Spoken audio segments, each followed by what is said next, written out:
Hey everyone, welcome into the reading. This is going to be another all signs weekly reading video. So we're looking at the time frame of August 10th through August 16th, 2026. I hope everybody is doing amazing and you find some sort of clarity, perspective, direction, insight to today's readings. Keep in mind, even though we are looking at a 7-day time frame, sometimes for some of you, the readings are more of a generalized read or a bigger picture read. So it may not fall within that time frame of the 7-day period, but may prolong itself a little bit. So just something to keep in mind as you are listening. So what we're doing today is we're going to be taking a card from the Solace Oracle. And so these, I'm not going to be using the actual description, right, of the card just because I don't use these often. But I think that the imagery and the art on the card is enough for me to just go based off of my intuition. So we're going to use that for the overall energy for the week for you. Then we're going into the personal energy. We're going to use the Serpent Fire Tarot. Again, I love this deck, especially for just to pull one card, not a big spread, because there's just so much to take away from each card that I think one card is enough. So for the personal energy, we're looking at the Serpent Fire Tarot. And then we'll go into the details with the Tarot de la Nuit. I don't know. This is one of the oldest decks I have, and I've been reading for 25 or more years. So it's been with me for a very, very long time. And I love it so much. It is used up. It is worn out, but we're going to use it today because I haven't used it in so long. This is the Empress card. It's one of my favorite depictions of the Empress. All right. And then we'll end with one card from the Enchanted Path Oracle, just as a good takeaway message for you. All right. So I hope you got something out of today's readings, and I'll see you in there. Thanks. Hey, Aries, welcome into your reading. Let's get started and see what is coming through for you today. What's the weekly message, the overall message for the Aries group that I'm picking up on, that I'm reading for today, please? One card. Aries, Aries. All right, so this is number 22. I'm getting whimsical. I'm getting freedom. Obviously a spirit guide, a spirit like essence, an energetic form, okay? Something that is not necessarily seen or tangible here.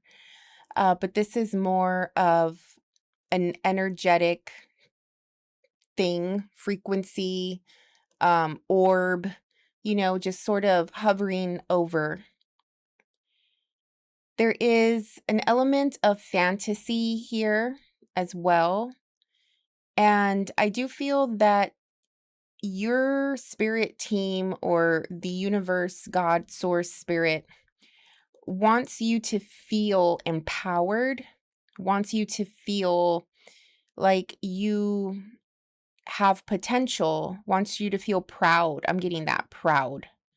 There's something about like what you've accomplished. Like maybe you don't give yourself enough credit. Maybe you don't recognize all the time like how far you've come, how much you've been able to overcome even, right? Like there is a sense of putting you on a pedestal, whether that is literally like people see your accomplishments, or that is like more energetic of feeling that, right? Even emotionally feeling that, like just proud of yourself overall. And if you have somebody on the other side who has passed, right? Like this energy would be proud of you, right? If they are still in your essence, still in your frequency, but just on a more energetic level, then they're still proud, right? Like they can still see it. But I think other than that, we all have a team, right? We all have a team of guides that, I think, this is my opinion, who are sort of like assigned to us in some way. Sometimes they change over the course of our lives. You know, especially if you have a loved one who has passed, right? Like they become part of that team. And I think that the message, right, that they want you to see or know is you can be proud of yourself. Like, good job, right? Good job for what you're doing, for what you've done. You're on the right track. You're thinking about it correctly. Just don't forget to have fun. Don't forget the essence of the child, the inner child in you. Don't forget to dream. Don't forget to daydream. Don't forget to imagine. Don't forget to create. You know, um, you have come very far, and it's okay to sort of like let go and dive into more passionate types of things that you have always wanted to do, but feel like you don't have the time to do. You know, like really get out there and get creative and start using your imagination a lot more. Okay, let's go into the personal energy. Aries, please.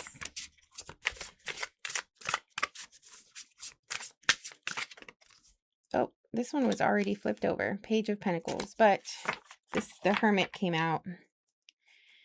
All right. So going back to like not taking yourself seriously, you do have the Hermit in your personal energy, which you may be coming across like cold or silent. Okay. Like if you're not careful, be careful. Like watch out for being grumpy. I'm getting, you know, like, if you are feeling grumpy, like just sort of look into that and like, what's the reason for that? Where is that coming from? Why can't you feel a sense of positive, light, happiness in your current situation? But you are reflecting, you're going within, right? You may not want to come out of the house. You may not want to be very social right now. Which in this sense, because I'm getting so much like imagination and creativity coming through, maybe it's a good thing. So that way you can express, right? Like in more artistic ways, or do the things that you're passionate about, you know, your hobbies, the stuff that you're interested in, right? Like if you're at work all day, like what would you think of when you go home? Like if the best case scenario, right? Like when you go home after a long day of work, or during the weekend when you're off, right? Like the best case scenario, what do you want to do? Um do you want to paint? Do you want to read? Do you want to catch up on a show? Do you want to, you know, I don't anything, right? Like that's the stuff, connecting with yourself, um and using again your imagination. But there's also a sense of like wisdom that comes through with the Hermit, of thinking and reflecting about the stuff that you have experienced and how it serves you now, right? Like maybe you have an opportunity to be frivolous or um irresponsible or something like that, and you're just like, no, like I know where that's going to take me. I've worked too hard. I can't just go and be irresponsible, right? Like the Hermit is coming through with like, be smart, be wise, make the good decision, make the right decision. You don't have to go out to connect with what you're looking for. You don't have to spend money. You don't have to um just, I don't know, like sometimes, yes, obviously being social is important, right? Like friendships and the social circles and stuff like that can be important, but there's a phase, there's a moment for everything. And maybe in this phase that you're in, it requires you to stay in and connect with self. The answers that you're looking for are at home, are internal, you know? All right, what's coming through? Let's go into more detail here. What is this all about?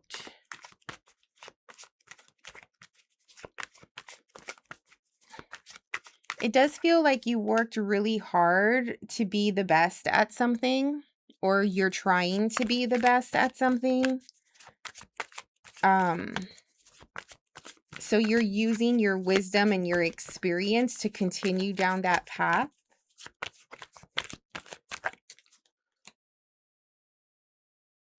So you have the Page of Pentacles, the Ace of Swords, King of Swords. Yeah, there's that disconnect and that silence, that sense of like detachment and being distant with the King of Swords, male or female here. It's just focusing on the truth. Focusing on the truth, but at the same time, there is an essence of the whimsical, of the fantasy, right? Like there's some sort of blend here that I'm picking up on that's like logical, mental, direct. But at the same time, I don't know if you're just like so involved in this concept or this way of being that it's almost delusional.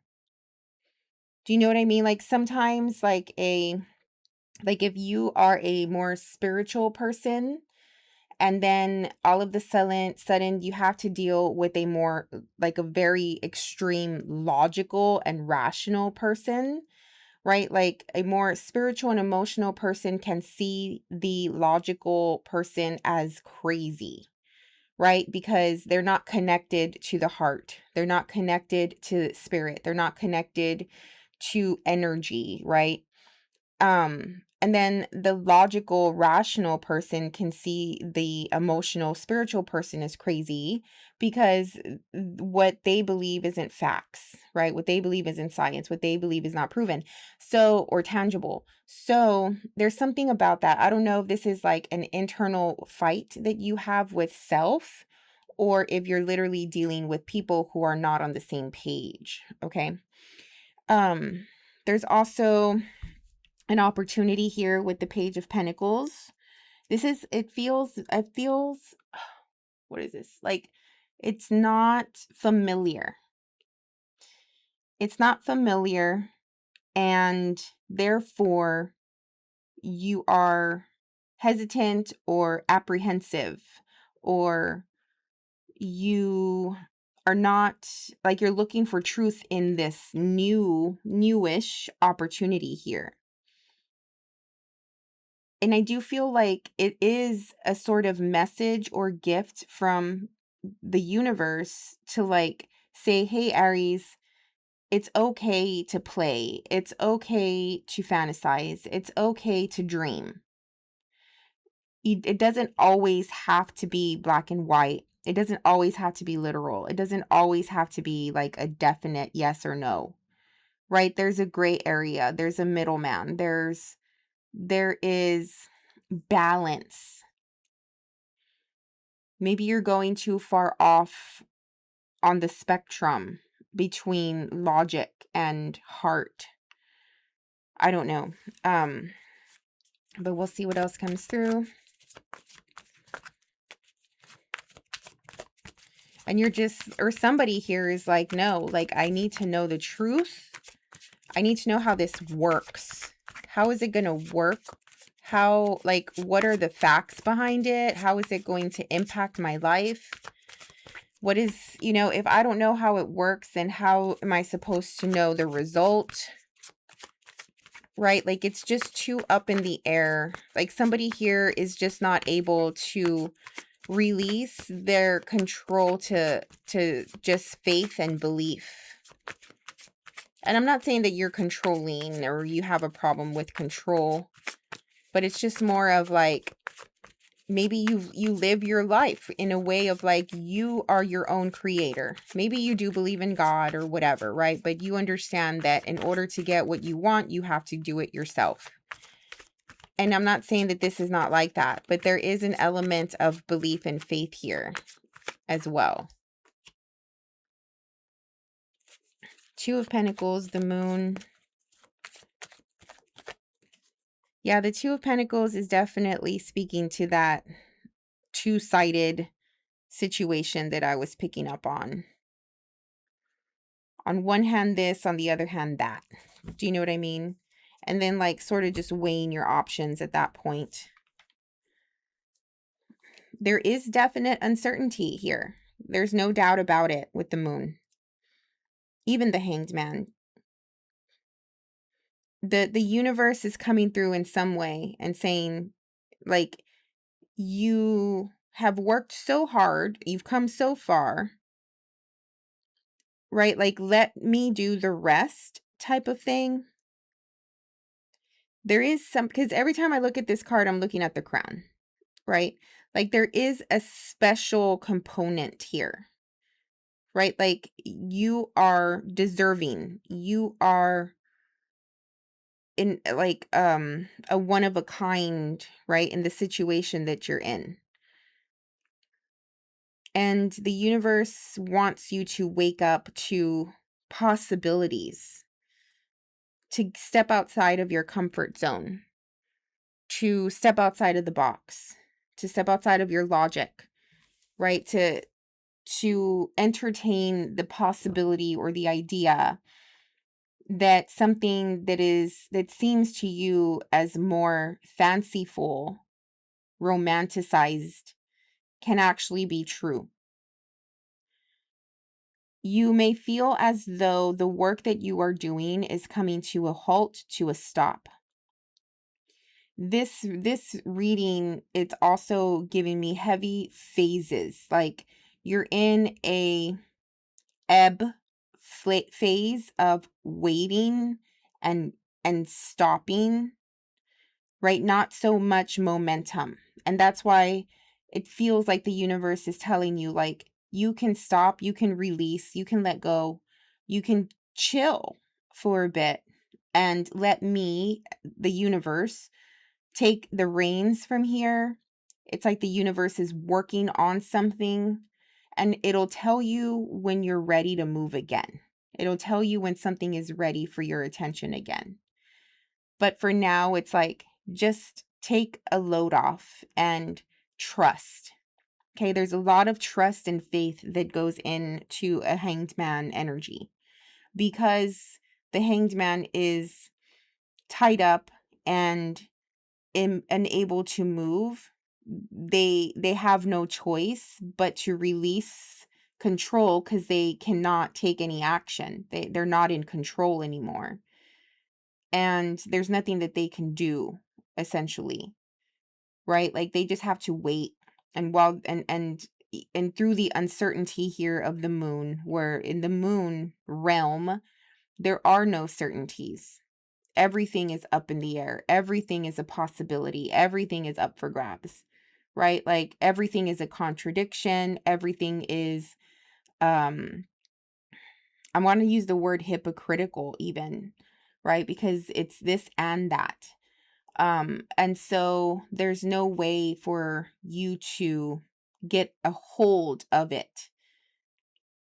So in the meantime, why not just play and focus on your passions and reflection and creativity?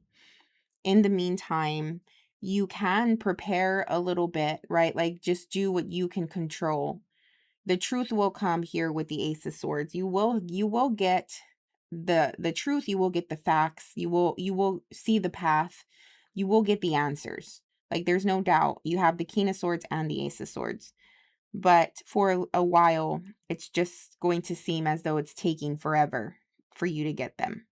Okay. All right. What is a good takeaway message came out quickly. Generosity. Be generous with your time, energy, and resources.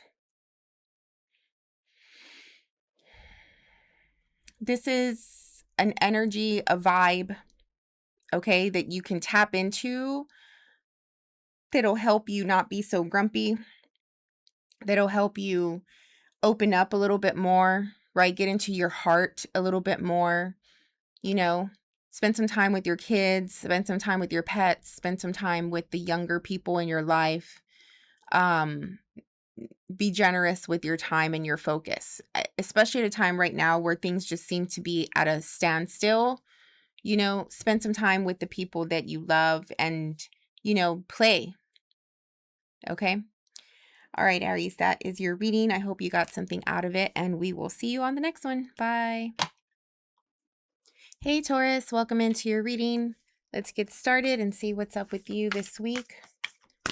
All right, what's up with the Taurus group that I'm reading for today, please? One card for the weekly energy, weekly message. Taurus. All right, so you have the number 56. Okay, let's see what we have here. Okay, so obviously you want to enter. All right, it looks as though there's something that you are missing, yearning for, want to get to. Even if it's like either you want to leave a place or you want to enter a place, either way, you're missing something. There's something you want that you don't have. Okay. I'm also getting a sense of like, you see that you feel that the universe is trying to give you a message. You feel that someone is trying to give you a message, but you can't pick up on it. Like you know the message is there, but you can't decipher it. Like you can't figure it out, and so there could be this sense of like detective work or putting the puzzle pieces together.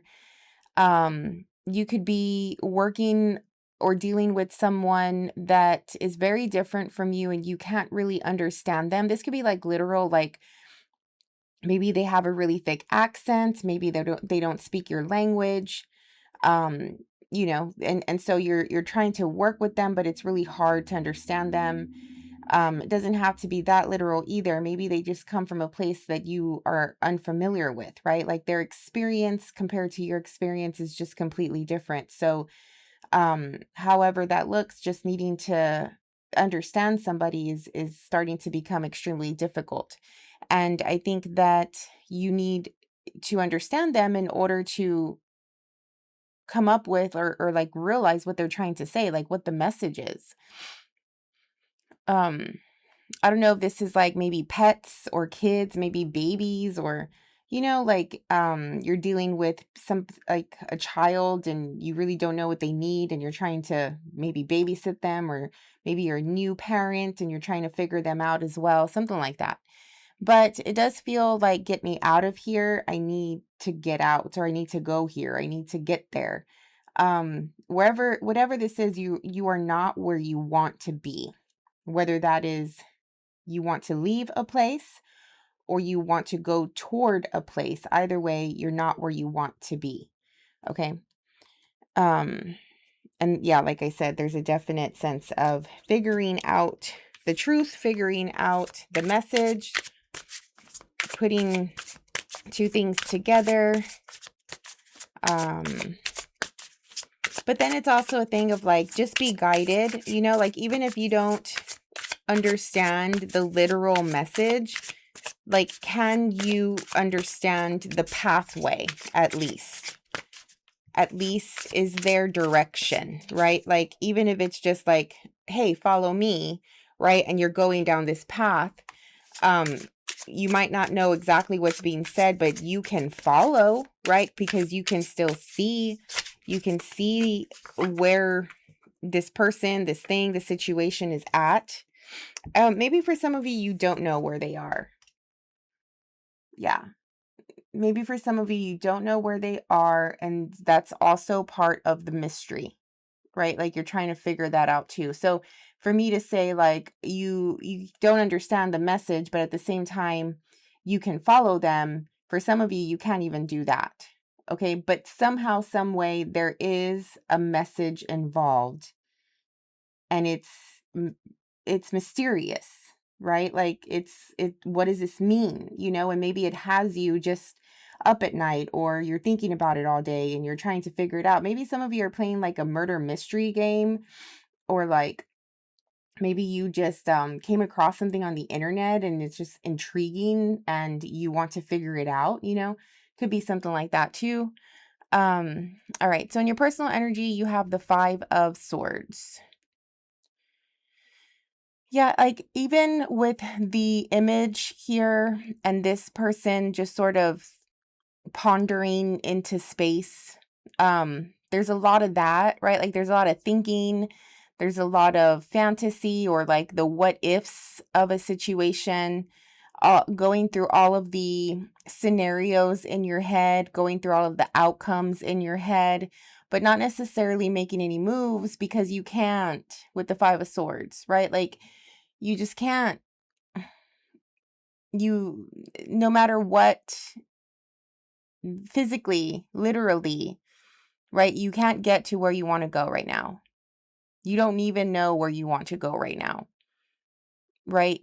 You're guided, you're pulled, you're called, your mind is working, you know, your ideas are working, like you're just in thinking mode, but physically, literally, there's no moves that can be made here. And this isn't because you're stuck, it's because you lack the information. You lack the information, you lack the resources. So like, where are you going to start?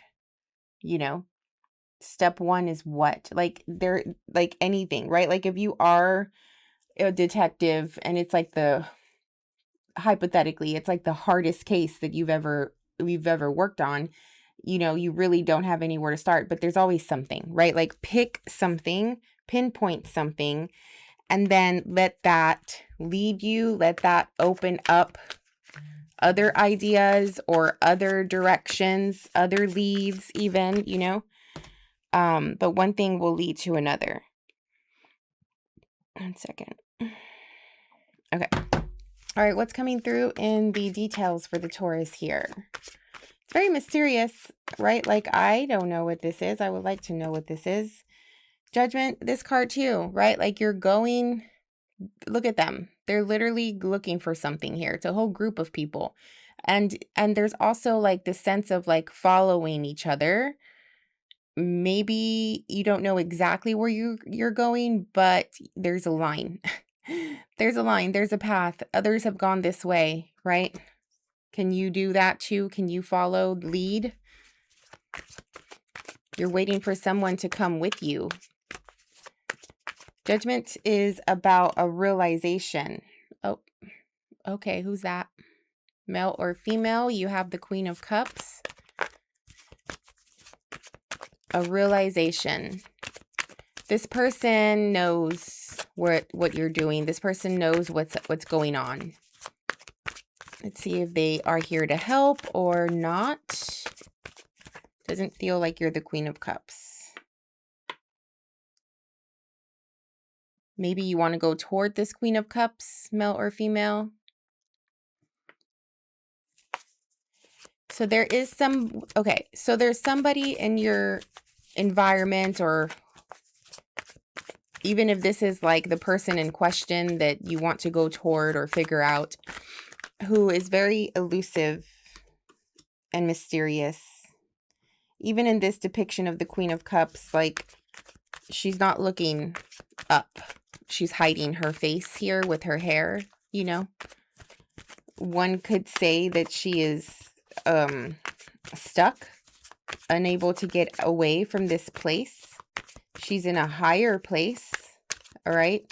It makes me feel like she's looking down at like wherever you're at, like she's in a tower, or she's in she has a higher vision, a higher point of view, something like that. That could be metaphorically, obviously, as well.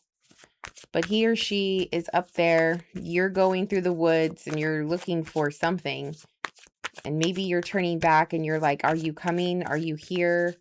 Am I going the right way? Can you give me some answers? And the Chariot is here, definitely denoting an actual path, right? And we already established that, but the Chariot is here to validate that for sure.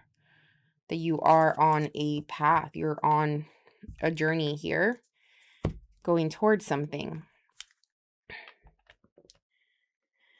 Yeah, it's, yeah, this Queen of Swords, male or female, it's making me feel like this is you.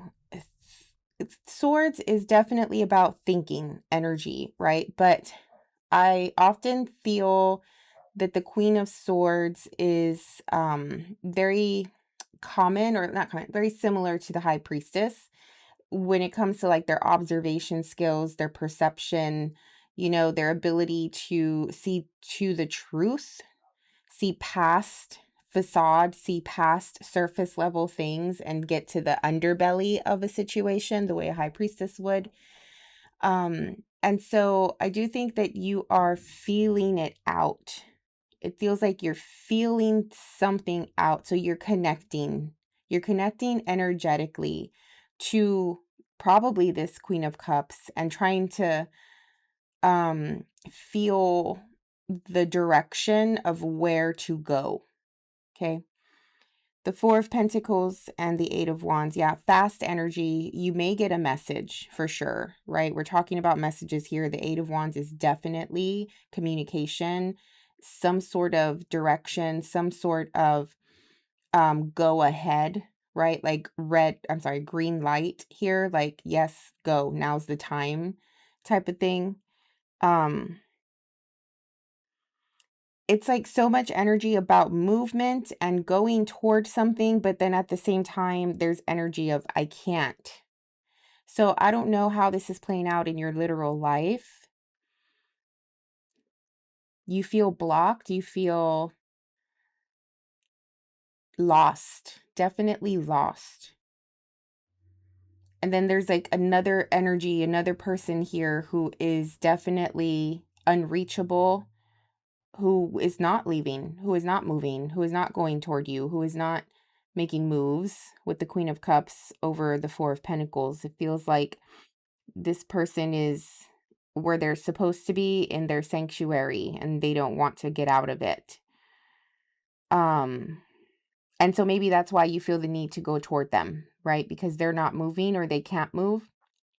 But you, in your personal energy, just feel inadequate. You feel like you can't do it. Maybe it's just too big of a journey. It's too big of a risk. It's too big, like, because there's so much uncertainty, right? Like, you can't understand the message. You don't know the directions.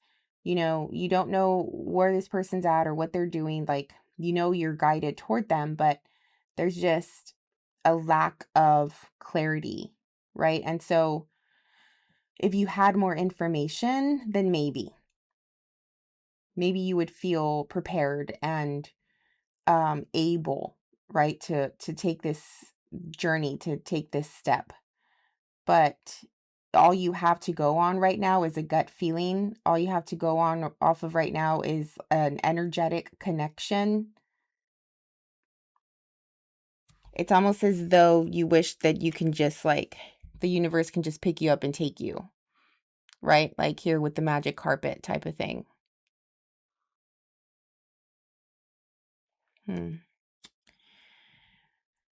I mean, at the end of the day, I do feel that this is to realize something about this situation or about this person. Like there is like silence is louder than words, right? Distance is louder, is how can I say, is more profound sometimes than being close, right? Like there is something about the disconnect between you and this thing or you and this person that is the truth, that is the answer you need. Do you know what I mean? It's like if I'm giving love advice to a person who is in a one-sided relationship, right? Like the fact that you are looking for answers and your person is not there with you is already the truth enough. That's all you need to know, right? Like if you're wanting a tarot reading and you're like, oh my God, why doesn't this person love me or, treat me better or blah, blah, blah. What is this person doing? Whatever.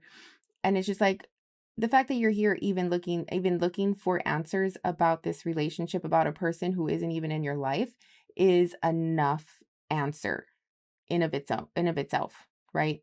Like if the person was really supposed to be there with you, if the person was meant to be with you or you were meant to be together, they would be with you. So it's very similar to that.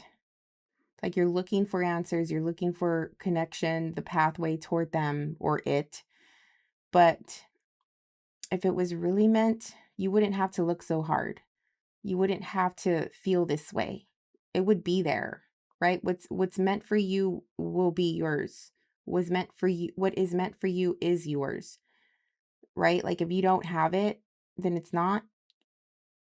And yeah, you can go toward it, but like if it's a realistic journey, if it's something where it's like you have the answers, you have the communication, the other person is saying is literally giving you the directions, right? But it just seems very one-sided here. So I don't know. Either way, like I said, the awareness is big. You seeing the truth about a person in your life who is just not making any moves is big.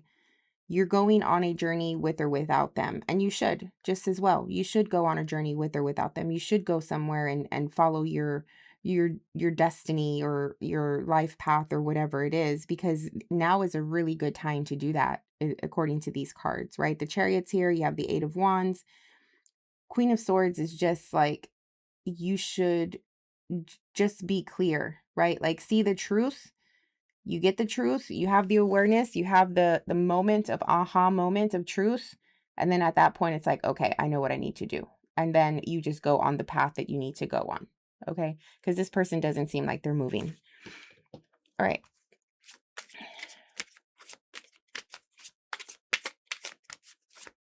What is a good takeaway for the Taurus, please?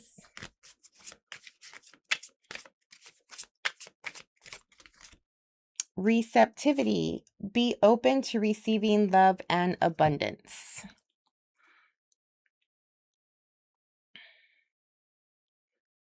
It feels like you might be searching for it instead of attracting it. Okay. There needs to be a switch in your thought process of how to go about love and connection, or love and relationship, right? It's time to receive it instead of searching for it, instead of going after it. Let it come to you. And there's an energetic shift within that you have to make in order to start to get the wheel going, the wheel moving in the other direction here. All right. If you find yourself looking for another person, going toward another person, if you find yourself the one who's constantly calling, who's constantly making the plans, who's constantly trying to reach out, all of that stuff, then you're not being receptive and you're not allowing it to come to you. Okay. So the universe this is almost like your answer here. All right. Okay, Taurus, I hope that helped and you got something out of it and everything works out for you. That was your reading. We'll see you on the next one. Bye.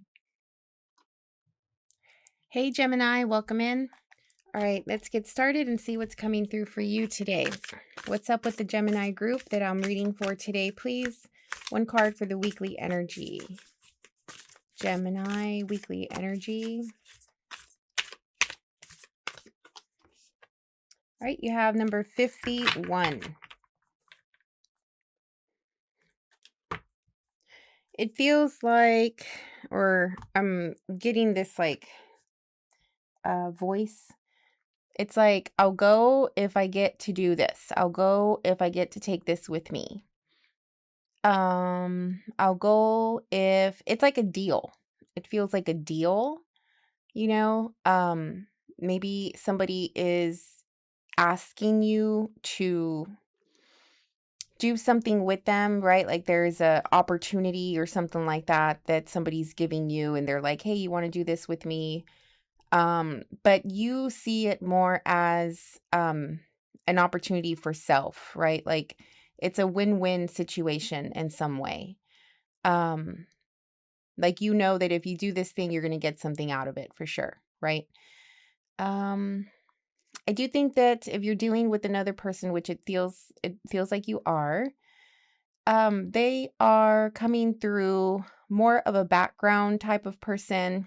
I don't know if they are completely, what is this? Like I want to use the word honest, but it's not honest. I don't know if they're completely just like forthcoming, like open, right? Like maybe this person is not the type to open up very easily. And I think that you're too preoccupied with the situation at hand, right? The fact that it's like you almost lucked out. You know what I mean? Like this just popped into your lap. And so it's like you're excited about it. You're excited about the situation. But I don't think that you see that the other person is holding back and not being completely forthcoming about something. Okay, they're also paying attention to something else as well, right? Like you're showing up fully, even if even if this is an opportunity where you can gain something out of it, you're being honest about that, right? Like you don't care. But with them, I don't know. There's just something else going on here. Okay, we'll see what this is about.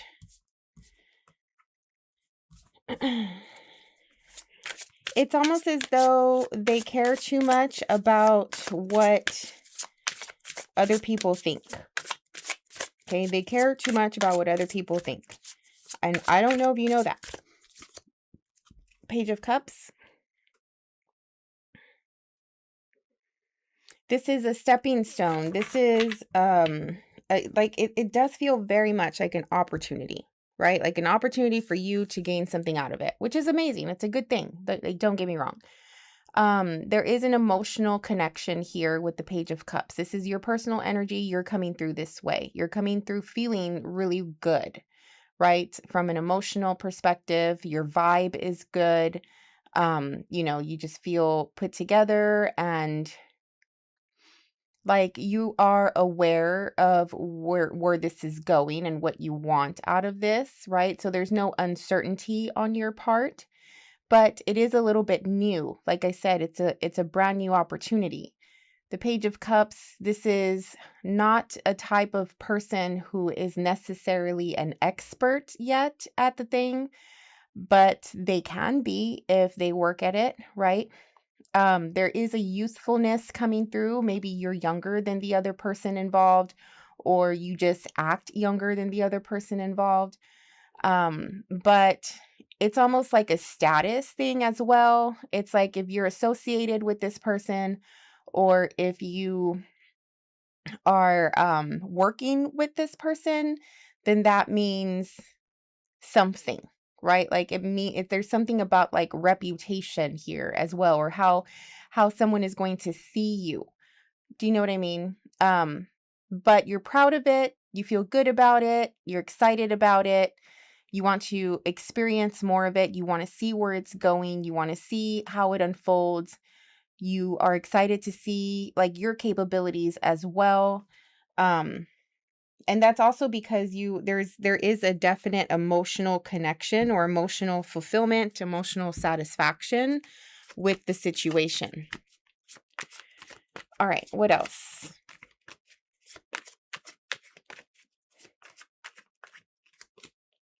Ten of Cups, there we go. Everything I just said about the emotional satisfaction, emotional fulfillment.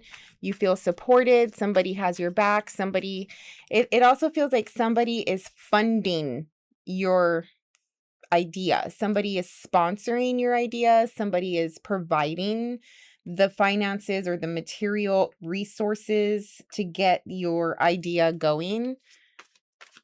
You have the Sun and the Ace of Wands. Page of Wands and Ace of Wands for sure. This is definitely a project, an idea, an endeavor, like, you know, just something that you are starting from scratch. There's so much excitement happening here. You feel blessed. Definitely feel blessed. Like the universe, God, source, spirit has shown up and really like done a good one for you in this situation.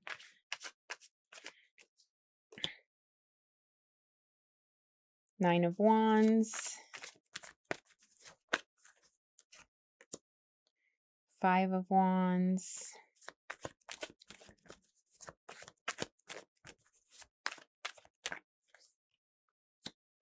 Six of Cups.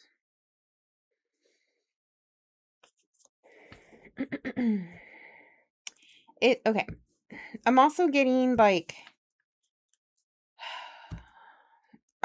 okay. Somebody here saw what they wanted.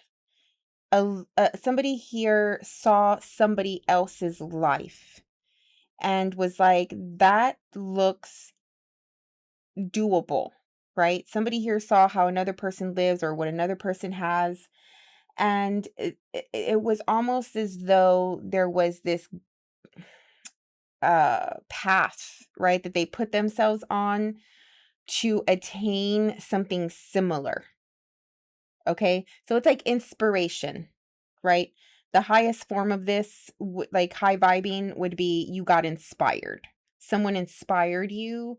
You were able to see a life or something another person had, and it just sparked something within you and you wanted to attain it, right? Like maybe starting your little business, or maybe, doing some renovations to your home, or maybe there was like a specific type of job that you didn't know, you didn't think about before. And now it's like, wait, like I can do that, So there was a lot of inspiration. At the lowest form, a low vibration of this, it could come through as taking what you want, right? At the expense of someone else. And I'm getting it both ways here. Okay. Just because there is a sense of loss here with the five, not a sense of loss, but a sense of like tension with the Five of Wands. There's something happening or going on in this situation where there's another person or a group of people who are not on the same page, who are trying to protect what they have, who are not willing to let go of what they have. And so I don't know if it's like that's what you want. You want something they have and they're not willing to let it go. There's a deal, right? And I got the deal from the beginning with this card.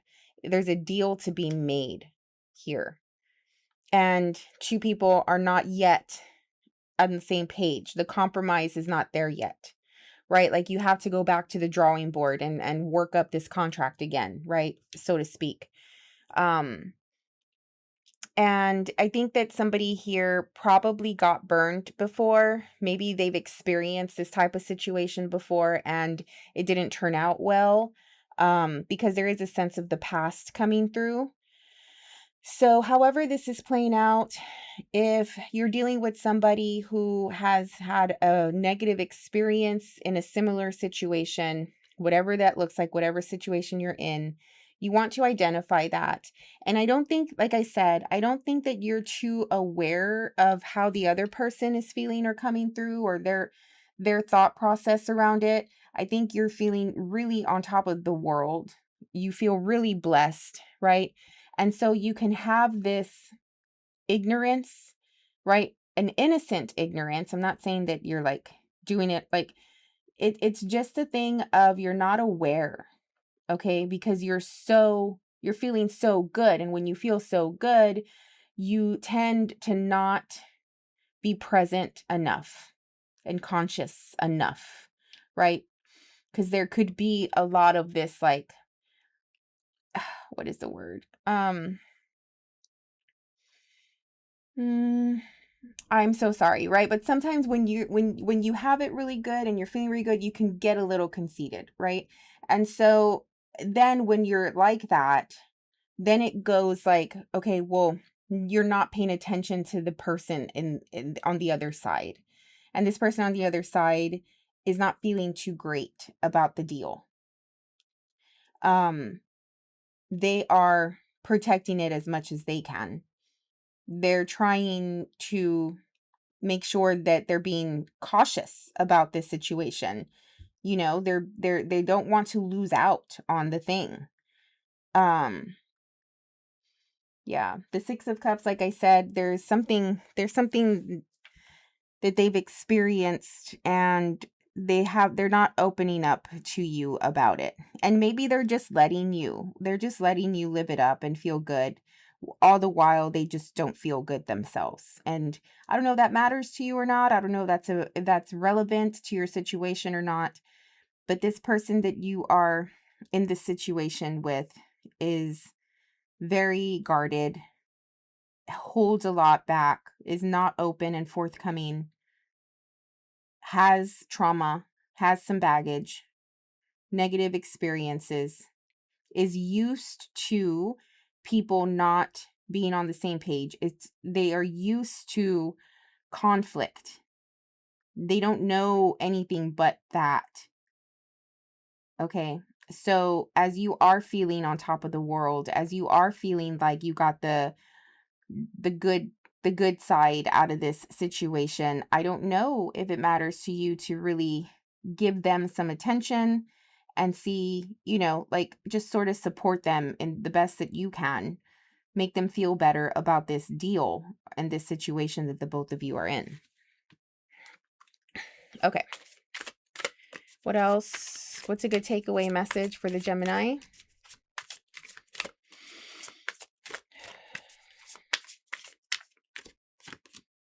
Balance. Yeah. Maintain balance in all areas of your life. Yeah. Like, and that's it. Like, that's one, right? Like, just feeling so on top of the world, like a really high.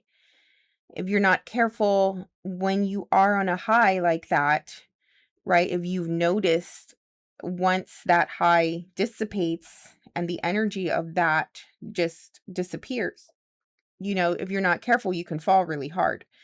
So it's really, really important to keep a balance in your energy and your frequency and your thought process and what's important, what you're putting focus on. Right? Like, I don't know. There's just some darker things happening in the environment around you. You're so blinded by the light right now because you're feeling really good, that you may not see that. Okay. And this situation, this person is actually requiring your light, is needs your light.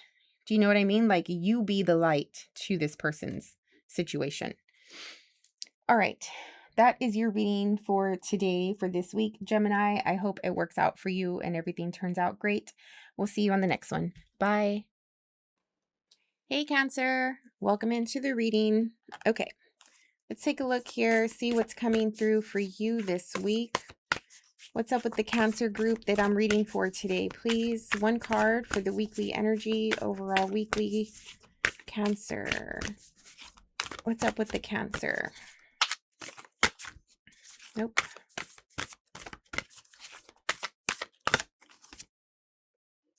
Number 48. Aww. So, looks very obviously close, right? You and your person are super close. There's some intimacy going on here, not just in the physical, sexual, but I'm also getting like maybe just working on being more vulnerable with one another, more open with one another. It's also a feeling of, I'm happy to see you. I'm happy to hear from you. I missed you. And then also the feeling you get when you are embracing somebody that you love a lot and them you, right? Like, you just feel a sense of safety, calmness, love, obviously, peace.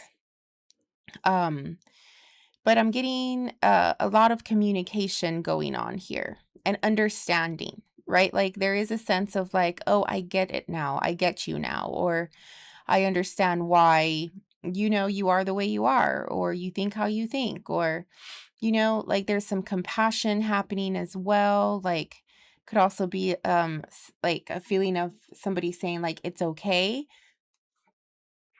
Sorry, excuse me. Like, it's okay. Like, don't worry. Don't be scared, right? Like, maybe somebody just really has your back. Maybe you're worried about something and they're there to tell you that you're going to be okay. They're supporting you. Whatever happens, they'll be there. That type of energy. So it's a beautiful, beautiful reading so far. Beautiful energy coming through for the week. And maybe just in general, relationships and bonds are coming through at this time. Maybe for sure, yes, like your partner or a relationship, like a romantic thing, but also just in general, like creating bonds with other people, creating a more solid foundation between you and other people, right? Like when it comes to your dynamics. Wheel of Fortune. This is a good card, don't get me wrong, but seeing it come through just gave me a little tiny bit of fear. Okay, so I don't know why that's going to come up. The Wheel of Fortune is blessings. It is change at the same time, okay? So with a blessing, with something coming through that maybe you were not expecting, or you know, just a positive message, a positive moment of opportunity. It is opportunity for something positive, but with that requires some sort of change. And the change is making me feel a little fearful, just a tiny bit, right? It could be more just intimidation. It could be more of a feeling of like you have to perform a certain way or be a certain way that you're not used to, like taking you out of your comfort zone. Okay, so not necessarily fear as in like something bad's going to happen, but more so just intimidation, and because it might be taking you out of your comfort zone.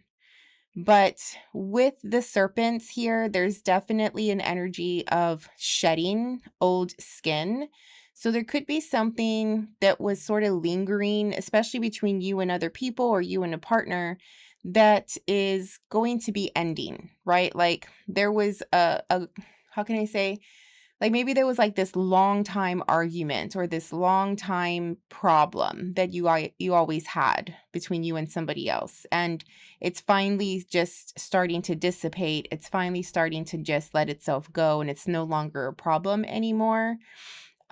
So that does feel freeing, and it feels like a load taken off your shoulder. But at the same time, it's like, okay, well, what's on the other side of that? And maybe there's nothing on the other side of that, right? Like maybe it's just the fact that this thing has shed its skin and it's no longer a thing, and that's it. And so maybe this is just more so because change itself is happening that you feel a little fearful, right? But this is coming through in your personal energy, so you're the one making the change. High Priestess. Oh, okay. Strong energy. Very strong. Some of it is you, some of it is out of your control. You feel it coming, you see it coming, you knew it's coming, you felt it. It's also an element of not just your intuition, but also just knowing life and knowing patterns, knowing seasons, the change of seasons, nothing lasts forever type of thought process, understanding human motivation, understanding, you know, the flaws in humanity. Justice is saying it's time. It's time for something. It's time to definitely communicate with the Three of Cups, but it's also time for celebration, for people to come together. It could be reunions. I'm getting reunions, especially because I was getting like this, like the embracing of like, I missed you energy, or I haven't seen you in a long time. You have the Nine of Swords. Here's the fear that I was picking up on. Why the fear?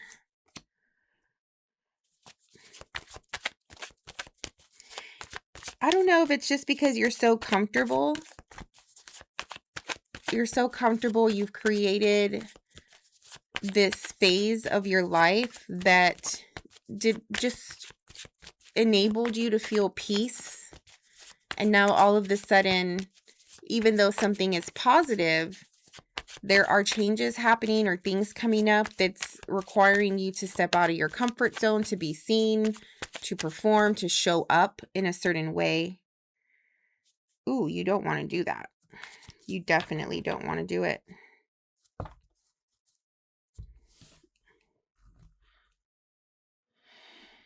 You know that this was coming. You know that you had to change something about you.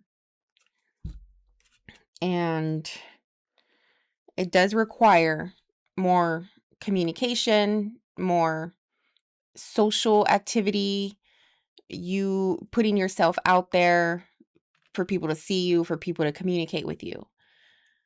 And it's because of the work that you've been doing, or that somebody's been doing, because I can't forget that there's another person here as well.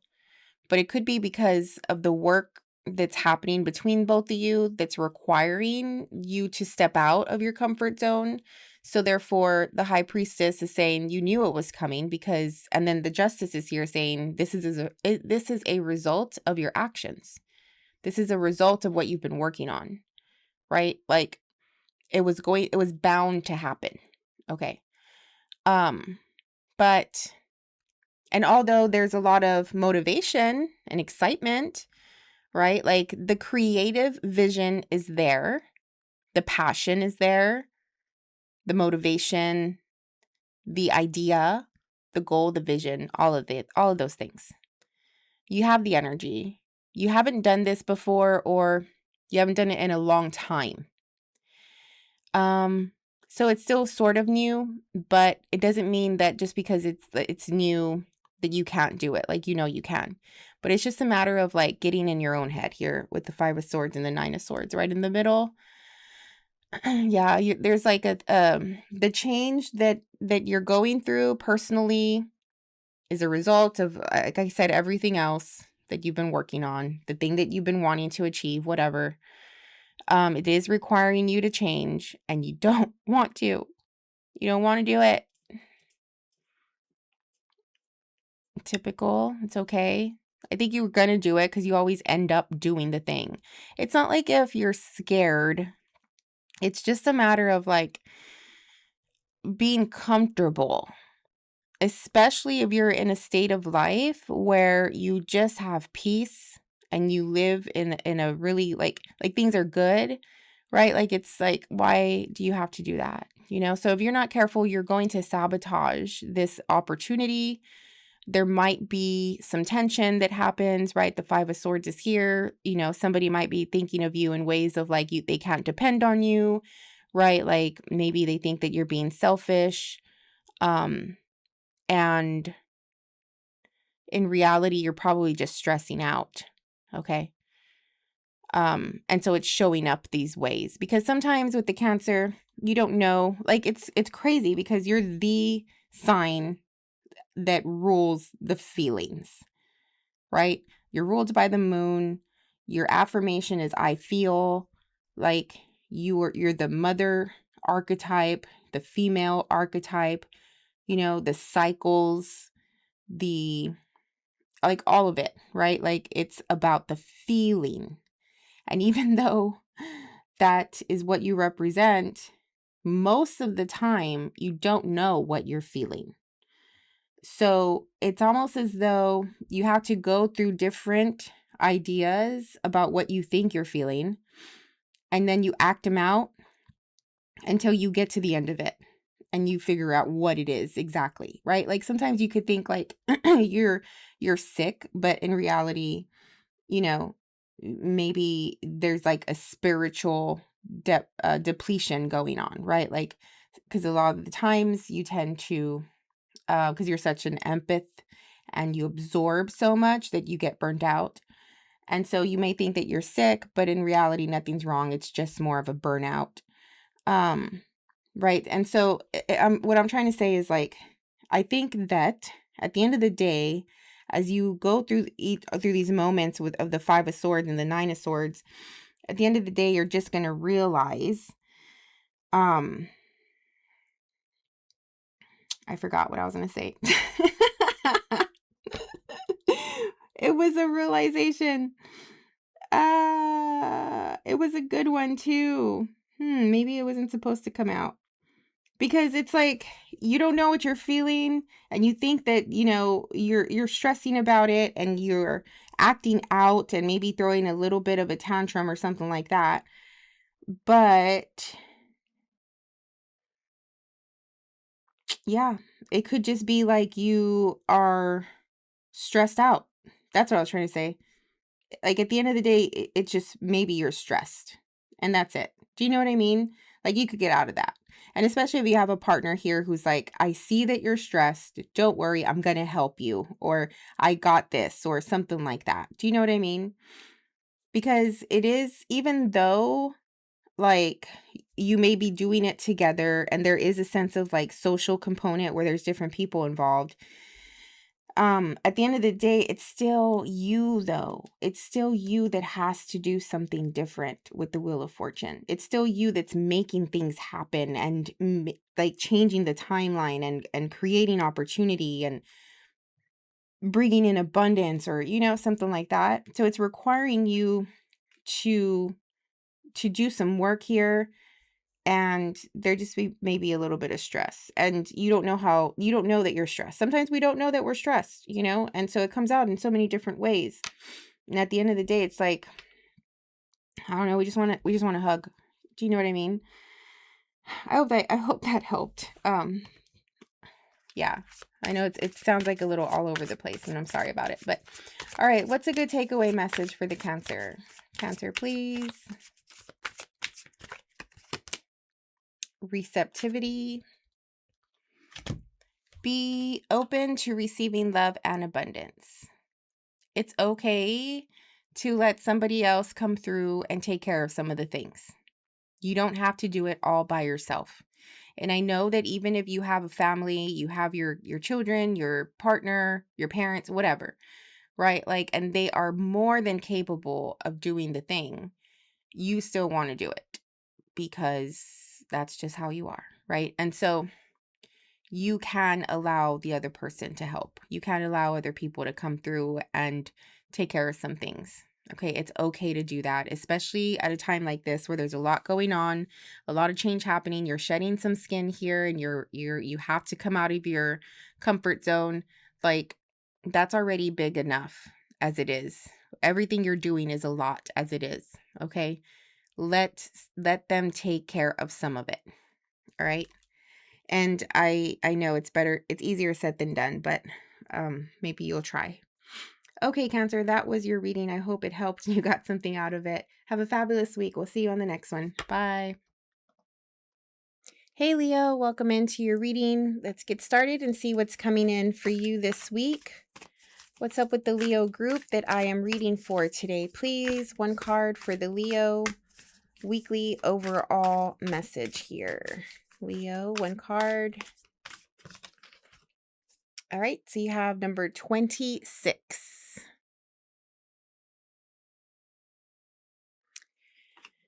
All right, what is this about? It feels very internal, more so than what I usually feel for Leos when I'm reading for you guys. It feels like a lot of reflection. And I'm also getting hiding. Maybe you have something to say. Maybe you're feeling very strongly about something. I do feel that some of you, your feelings are hurt, or you I don't know, there's like a depth or a vulnerability or something like that you're holding in and you're not showing, right? So you're trying to be normal. You're trying to show others that nothing is wrong. But you're holding something in. Okay? And I don't know if like, what is this? If it's needed. I'm trying to figure out whether or not this is like private where you really don't need to speak on it, or if it's best to speak on it, because it feels like part of it is like a phase or like an internal change. Sometimes we have these moments for whatever reason, right, where something about us just changes, especially because we are aging and maturing and we have more experience or whatever. But like maybe noticing that there's certain parts of your personality, your behaviors, your thought processes that are different. And you can't pinpoint why it is that you're feeling this way, but you just are, right? Like, so there's like a little bit of sadness, or I am getting like hurt feelings and stuff like that. Um and it's just like, if people are like, well, what's wrong? Like, why do you seem down? Why do you seem different? And all of that. Like, you're trying your best to show that nothing's wrong, right? You don't want people to be asking, because maybe this to you has nothing to do with anybody. It's just something that you're going through on your own. Um, and so you don't want attention on yourself, right? Like this type of attention to where people are going to be prying and asking questions. And, maybe you feel like if people start asking questions or they think something's wrong with you, they're just going to blow it out of proportion, like whatever. You're trying to manage, you're trying to process something internally by yourself, for yourself. It's private. Okay. But at the same time, simultaneously doing your best to show that you're fine on the surface, that everything is okay. All right, what else for the Leo, please?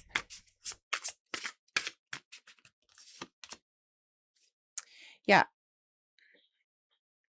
Okay. Change.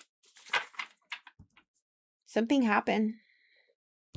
Something happened. There's always a catalyst, all right? Even though we're meant to go through these moments in life, there's always an experience that we go through that propels this to happen, that pushes this to happen. Okay, like it's like the law of cause and effect, action and reaction, right? You take an action, you're going to get a reaction. You put force out there, there's going to be force that comes back. So for some reason, I don't know what the details of this thing is, but you feel different. And this isn't always this sunny, happy, you know, um, inspired, hopeful energy. This brings a little bit of chaos, darkness. It brings this sadness and heaviness, this weight on us, It brings a sense of uncertainty most of the time as well, because you're going through this change process, especially, every death, rebirth, even if you've gone through many in your lifetime, every single one of them is different for different reasons, or you're at a different time of life, your environment's different, you're more experienced than the last one, whatever. So there's always a sense of uncertainty and not knowing why it's happening, not knowing what's going to happen. So that brings anxiety and fear. The best thing that people can do during these transformative processes is flow. Flow with the ebbs and flows, flow with the ups and downs, flow with the intense, negative, dark feelings, and face them and go through them and not resist them and not fight it. Right? The worst thing you can do during this time is fight it. If it's coming at an inconvenient time, which most times it does, it's for a reason, right? It's moving you, it's shifting your timeline. It's moving you to another reality, okay, than what you've been on, than the path that you've been on, right? And so we tend to resist, we tend to hold off, we hold off change as long as we can, sometimes for the sake of others, for the sake of our jobs, for the sake of our kids, our partners, whatever. But eventually the universe and the energy of death will, like, it won't wait forever, it's going to come when it's your time. And this is inevitable of a change, okay? So you're definitely going through a transformative process internally, personally, privately, and maybe you're not wanting others to know about it. All right, let's go into more detail for the Leo.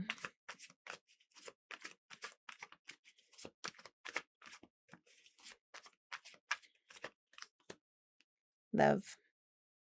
Male or female, you have the Empress. My favorite Empress card in all the decks. One of my favorites. The Empress is always so proper and all of that. This just shows a whole other side. A more raw side, right? The Empress doesn't always have to be happy.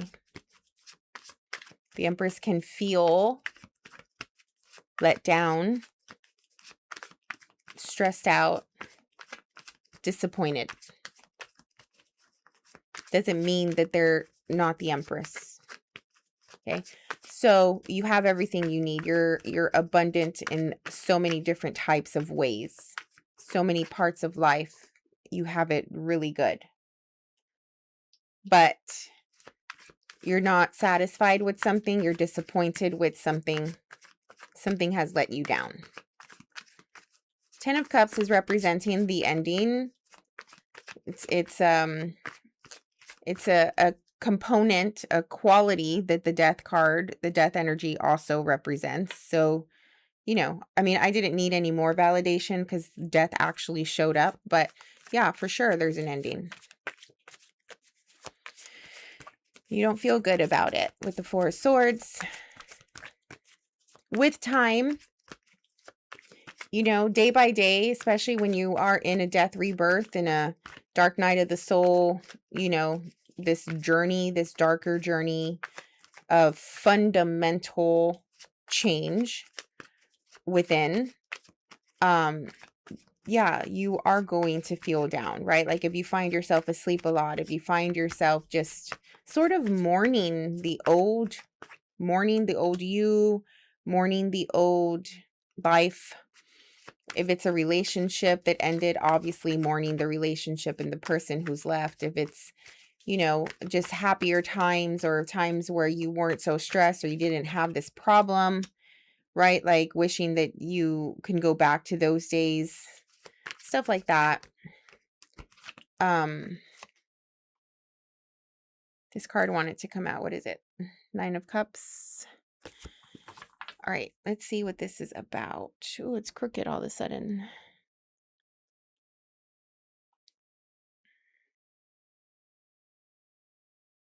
I love that the Queen of Wands is here because it's showing like your ability to rise up again and get back to your old self, or not old self, this new sense of self, but with so much power, so much sense of like agency and self-authority, self-control, so much passion and energy, you know, just needing to burst out, going from this Empress who's been let down to sort of, it feels as though at some point, there will be like a click. Like you're not going to be down and out forever. You're not going to, like, you're going to identify and notice the change that's happened. You're going to know how you need to change, right, from now on.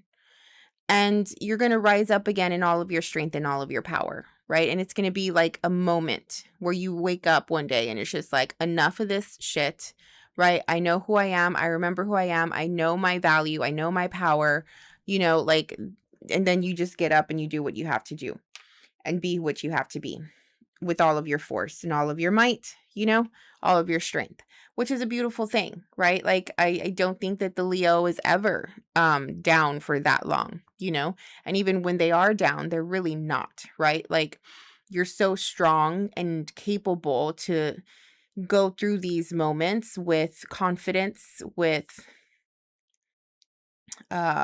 pride, obviously, right? With the lion. But you know, you're let down, so whatever, right? You're let down, but that happens. Life happens, people let you down, situations let you down, you don't get what you want, you know, you're just going to keep moving forward. And maybe you're going to figure it out. Maybe you understand that it's not time. Maybe you understand that it's, you know, another time, right? Like just right now, how it worked out with the people involved, or, you know, just the situation itself, like for a reason, right? You'll see, like, you're thankful that it didn't work out how it did, but it doesn't mean that this goal or this thing that you wanted is not achievable in the future. And I do think that you are going to figure out how to achieve it later on down the road when you are more experienced, or when the situation is better, right? Your circumstances are better than they were this time around. That feels strong. But Four of Swords, Four of Cups, like, just be careful not to be here for so long of this just feeling down and melancholy and sad, and, you know, like, it is what it is. You can still get up, take a shower, put your makeup on, or get dressed, or, you know, whatever you do, and just keep living, just keep going, taking it day by day.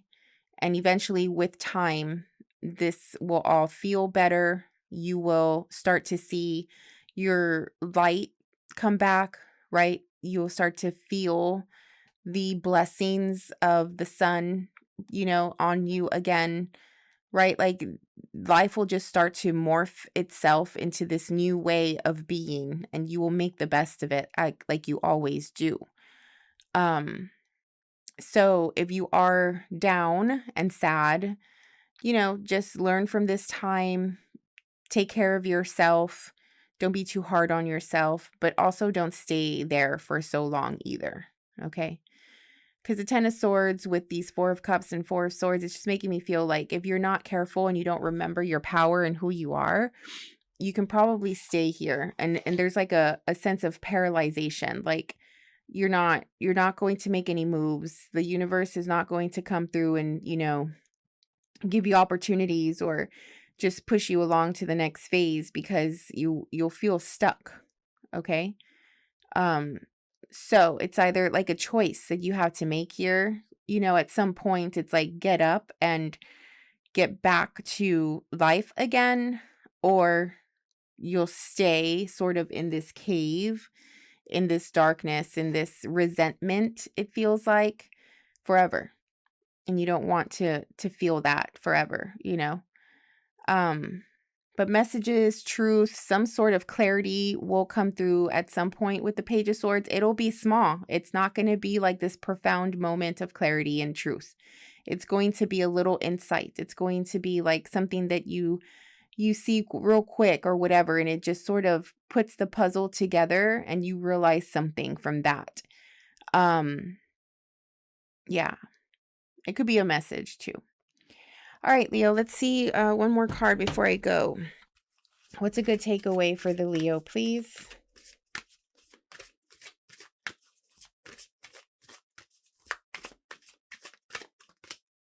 Intuition. Trust your inner voice and follow its guidance.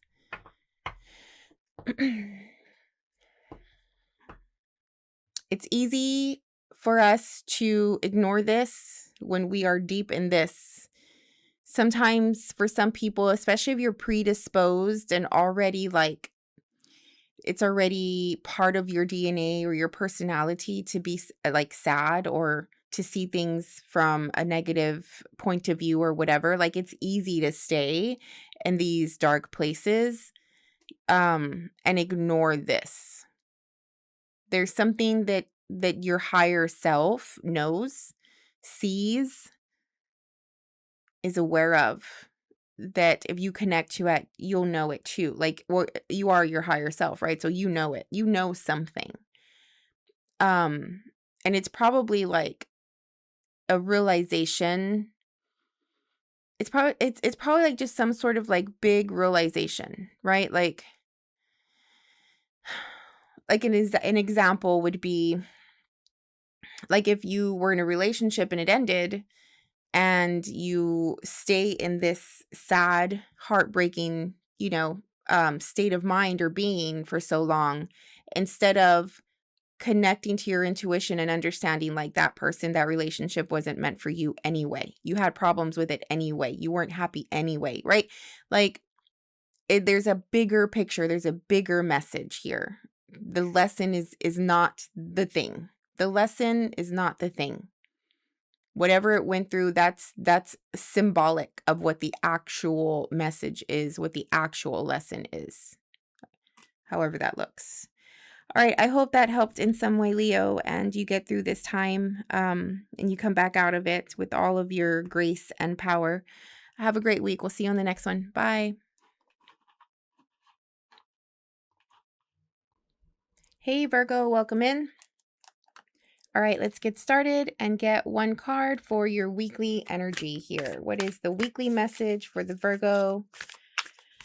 What group of Virgos am I picking up today? What's up with the Virgo group that I'm reading for? Okay, so you have the number 22. I think that the Aries had this card as well. So I don't know if you have any Aries placements or if you're dealing with an Aries. All right, let's see what I'm feeling with this card. It does feel as though you're going through a portal and you are looking back, right? Like simultaneously moving forward and also looking back to at all of your accomplishments and everything that you were able to overcome and get through. You're excited. I feel that there is like a positive, more empowered energy here as you transition and as you go through this next phase. But even though you're like super excited to get there, you're also grateful.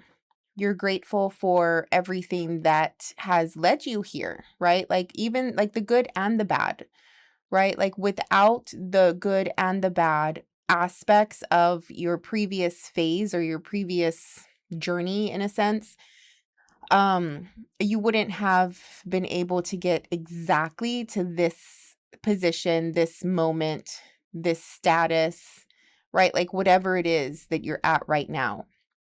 So it's an energy of like being super aware of how everything unfolded. And you know how when people say it all happens for a reason, right? Like noticing every moment, every transition, every action, every experience, and how it all just trickled one after another, after another, after another, and they all happened for this reason. Do you know what I mean? And so you could be embarking on a new journey, a new phase, and coming or going into that with a new sense of experience and wisdom, more stronger, feeling capable, feeling ready, feeling prepared even. All right. What's in the personal energy for the Virgo? One card. Oh. No. Virgo, please. One card for the personal energy. Ace of Cups. Love, love, love. There's so much love in your heart for life. Okay. Maybe you haven't really experienced that before. Maybe you thought you have. And I'm not even saying like so much love for a person. I'm talking about for life in general. For life. The life that you've lived, the life that you're gonna live, like for being alive at this time of humanity, right? Seeing the beauty in nature, seeing the beauty in others, seeing the beauty in self, seeing the beauty in pain and loss, seeing the beauty in healing and empowerment, right? Like everything. Maybe you're also feeling like a little like more sensitive and more emotional than normal because you have this, your heart is so open at this time and so full. Okay, so you might feel the need to let out some cries because your heart is so full. Maybe you find yourself crying or tearing up for no reason. Maybe anything at this point is going to make you cry because you're so highly in tuned, highly reactive, highly sensitive. Your senses, right? Like your what is it? We have five senses, and then our intuitions are sixth sense. Like all of this, is super sensitive, super heightened. So just take it easy, right? Take it slow, love yourself. Don't put so much pressure on yourself, right? You might feel like different sensations from day to day. Maybe you're in an ebb and flow energy where like some days you feel really high, and then some days there's just like a lot of emotions that want to flow through. If you have any artistic ability or artistic modalities that you can express and release some of this emotion to, that'll be super helpful. But other than that, yeah, there's just so much love. Okay, let's go into detail.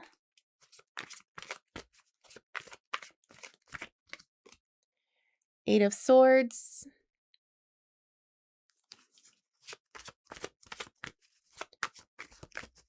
Maybe you feel like you need to rest.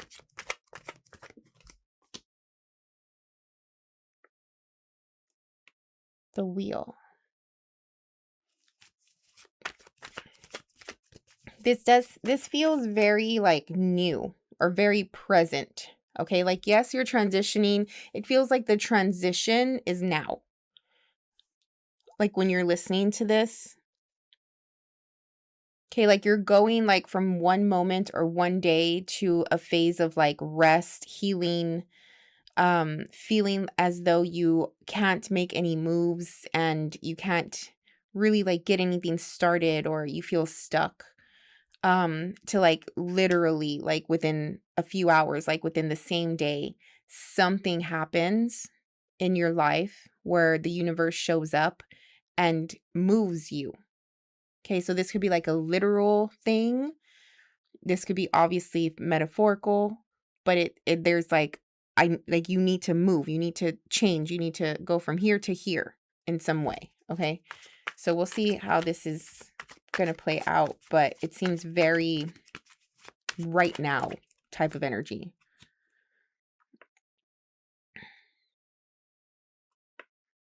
Okay, what did the Aries? I think the Aries had the Queen of Wands in this same spot as well.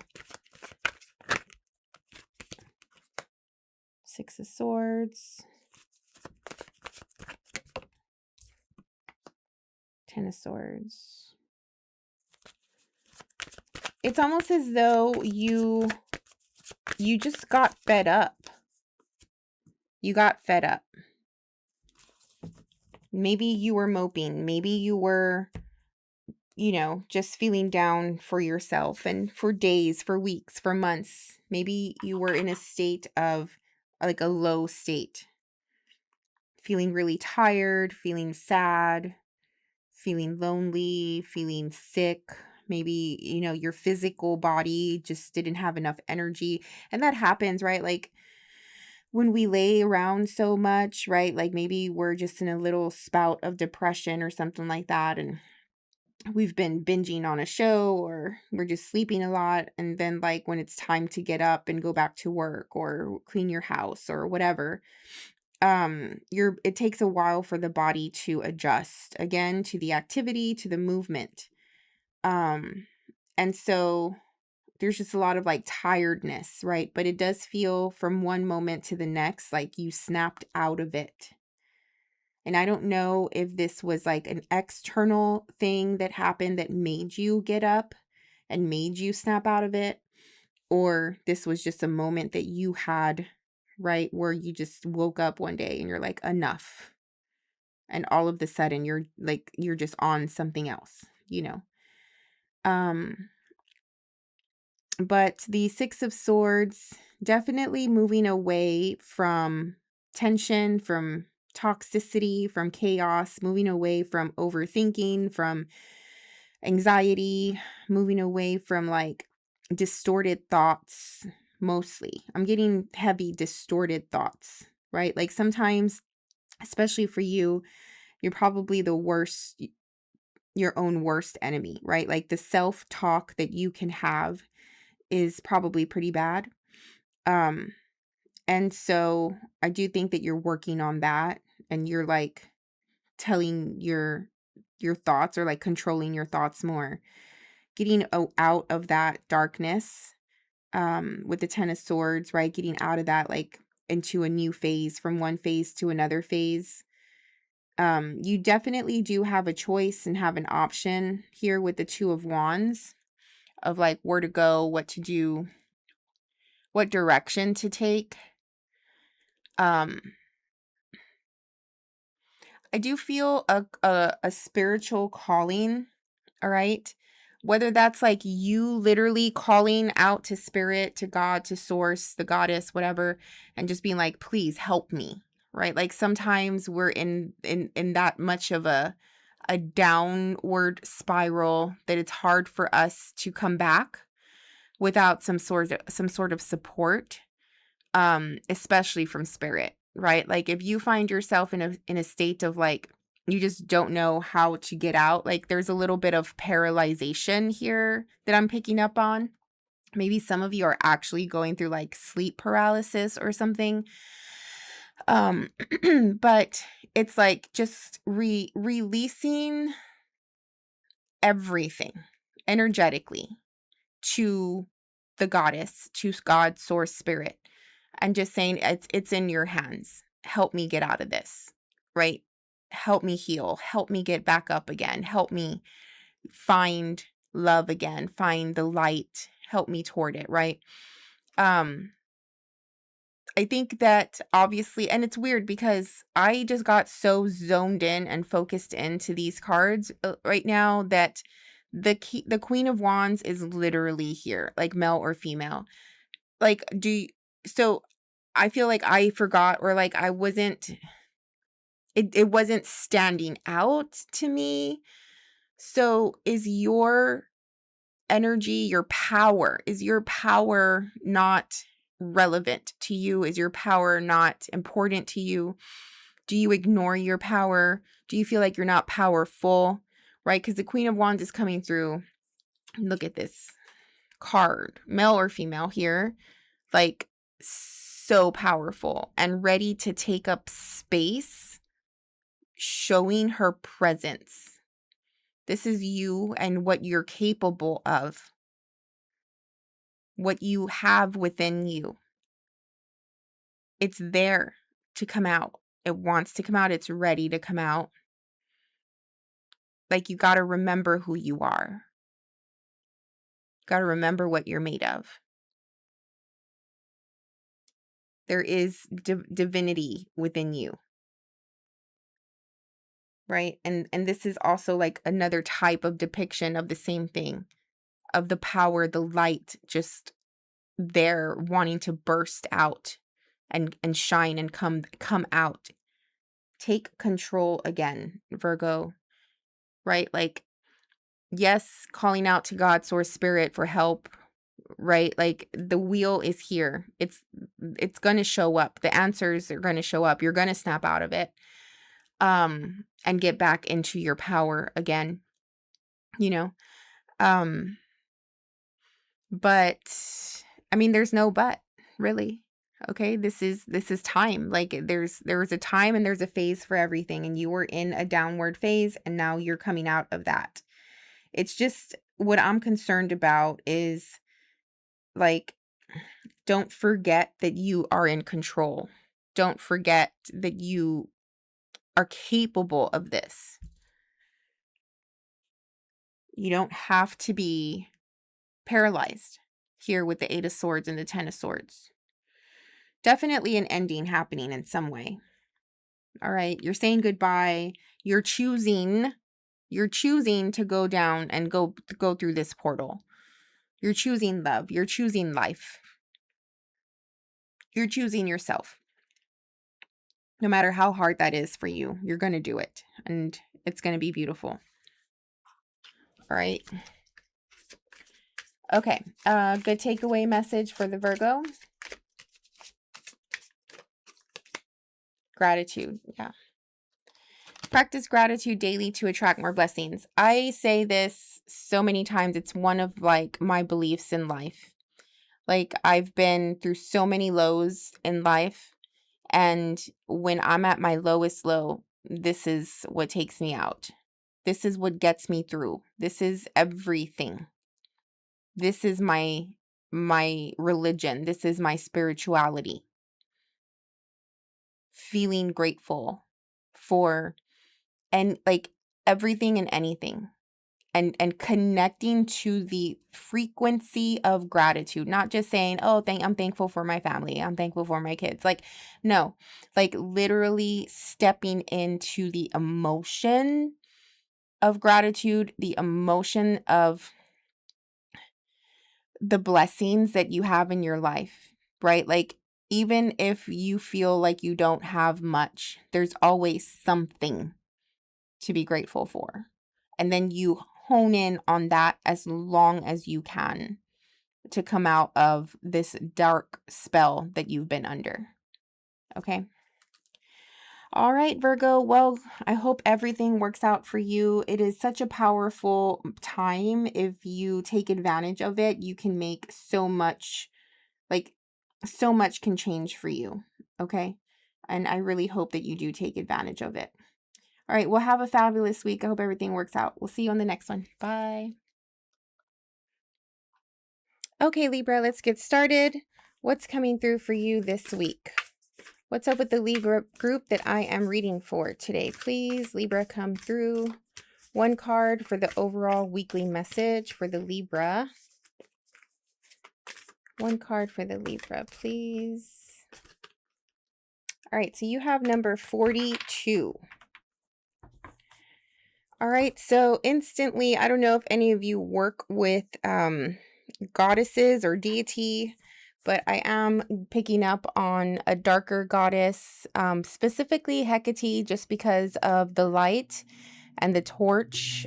She symbolizes, or one of her symbolism is the torch. She's the torch bearer, so she assists you with going through the darkness, or at times of pivotal times of life, like when you're in a crossroads.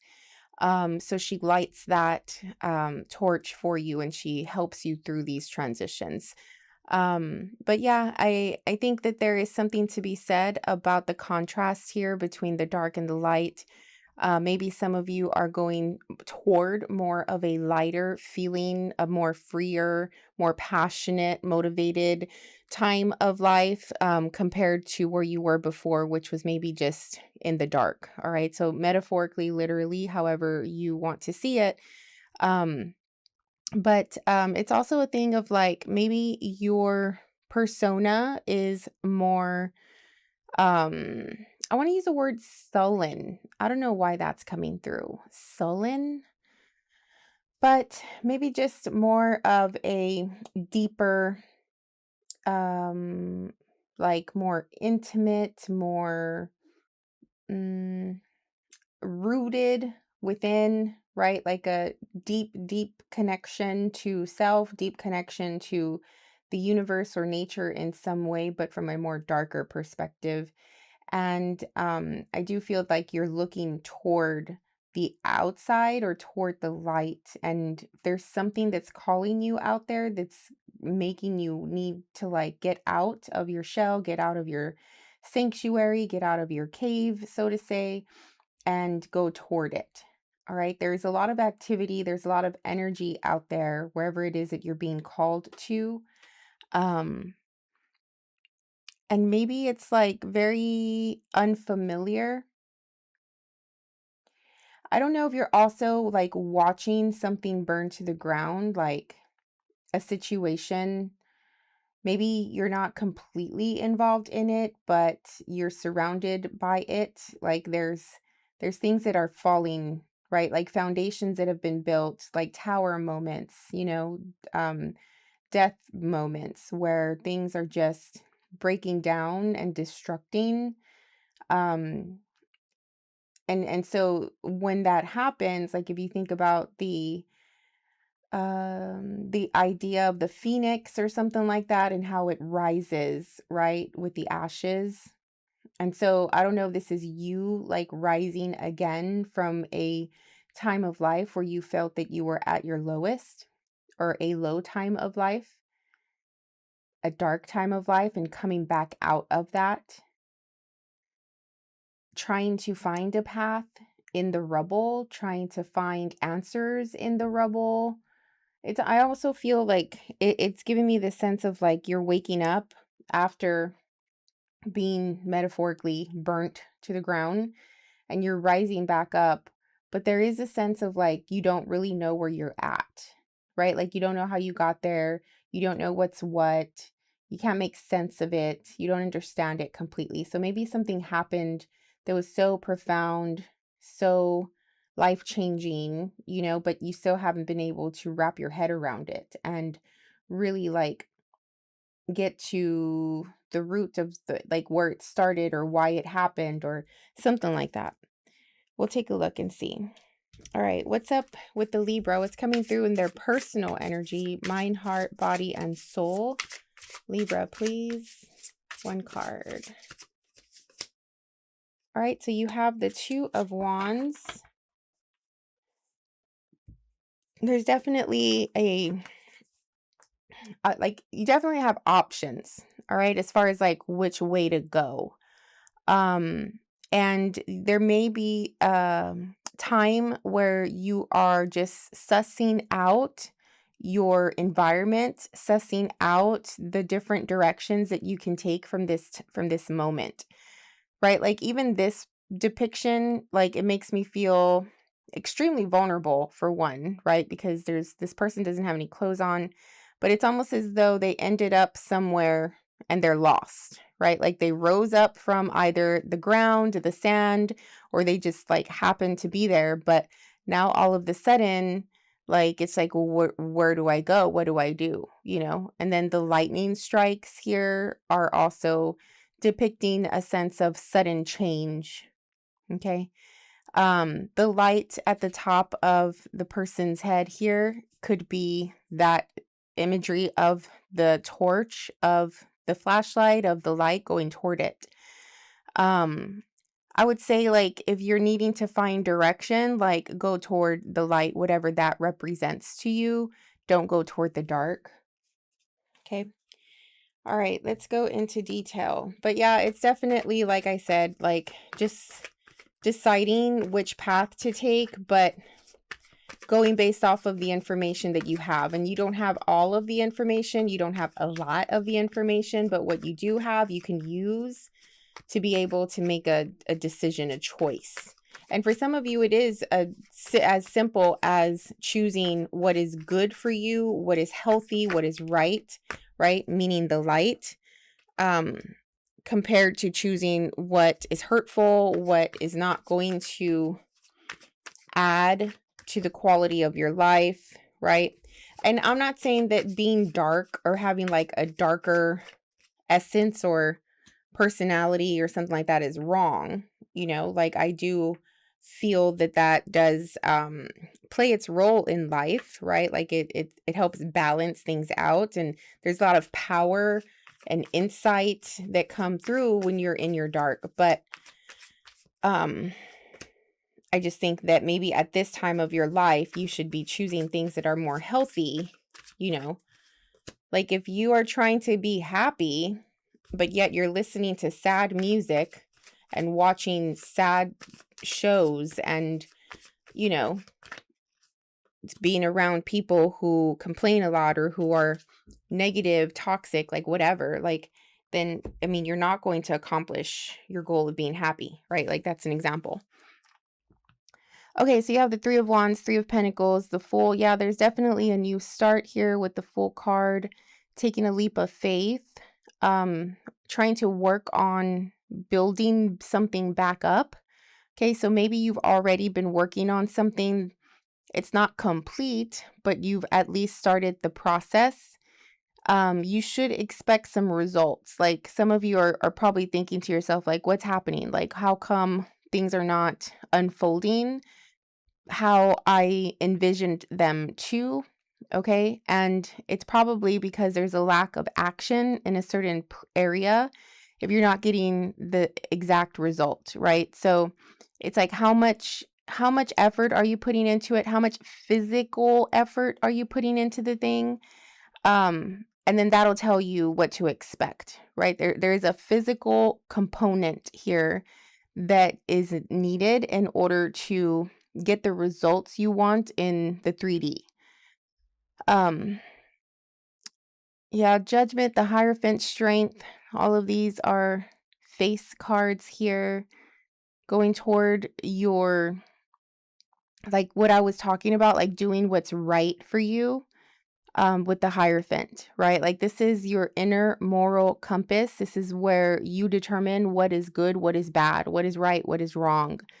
And sometimes people or humans actually do choose the thing that's bad for them, even though they know that it's bad, right? So if you're conscious enough to know good from wrong, right from wrong, sorry, um, that you should be able to fight your instincts here with the strength to go toward the thing that maybe once hurt you, go toward behaviors or patterns that no longer suit you. Like you should be able to resist or at least work on resisting those things. I am feeling with the Fool that maybe you're tempted. Like there is a little temptation, like wanting to be ignorant, wanting to be like, if how can I say, like the more ignorant you are, and this is not like a put down, right? Like the literal meaning of ignorant, like you not knowing something, then it does feel almost like a little bit more freedom, right? Because when you're a little, how can I say, like when you're absent-minded or scatterbrained, or like you're just a little, you're unaware, right?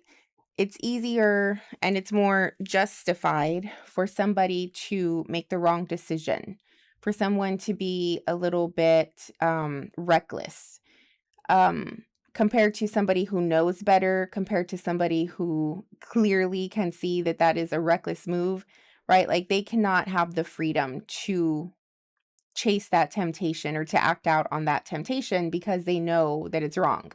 So there's almost this thing of like, you wish that you didn't know right from wrong. You wish that you were ignorant to the consequences, because if you didn't know what the consequence was, then maybe you would take that leap and, go toward your desire, go toward this temptation that you know that is wrong for you, right? The Hierophant is here telling you what's right and what's wrong. So I don't know, there's like a this quality of like, man, like if I was my old self, then my old self would have done it, right?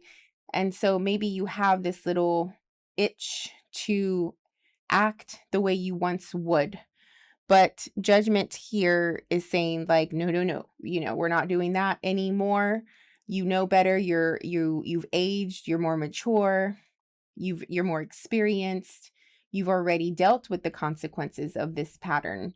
You already know where this pattern, these behaviors will lead you, right? And so it is a matter of making the better choice and going toward the thing that's more healthy.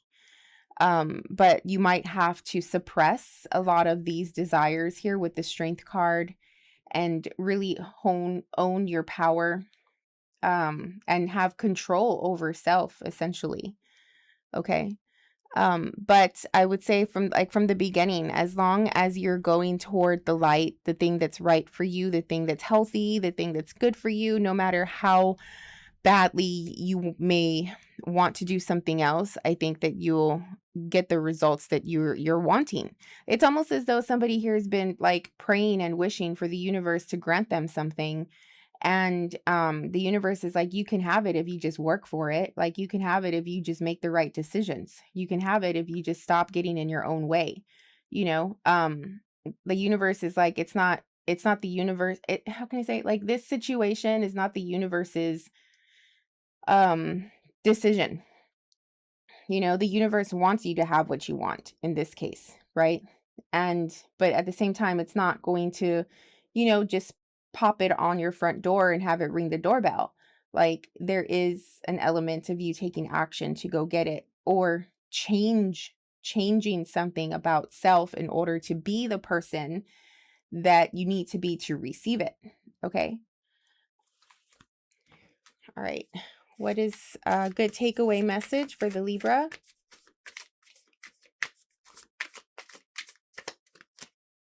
Nature. Connect with nature to ground and inspire yourself. Excuse me. Yep. I mean, it's always the answer, in my opinion. Anytime I'm stuck, anytime I'm in a rut, I'm feeling off, I need answers, I feel disconnected, I feel unhealthy, like anything, right? Anything that is just that I feel is not good for me.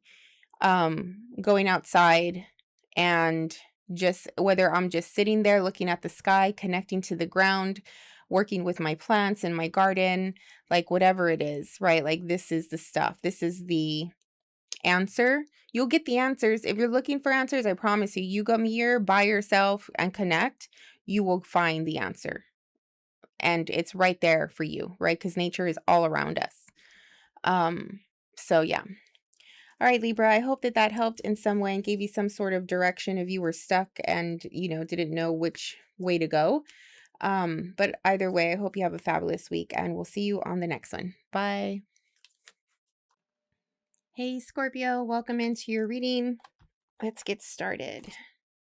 See what is coming through for you. What is the weekly message for the Scorpio group that I'm picking up on today?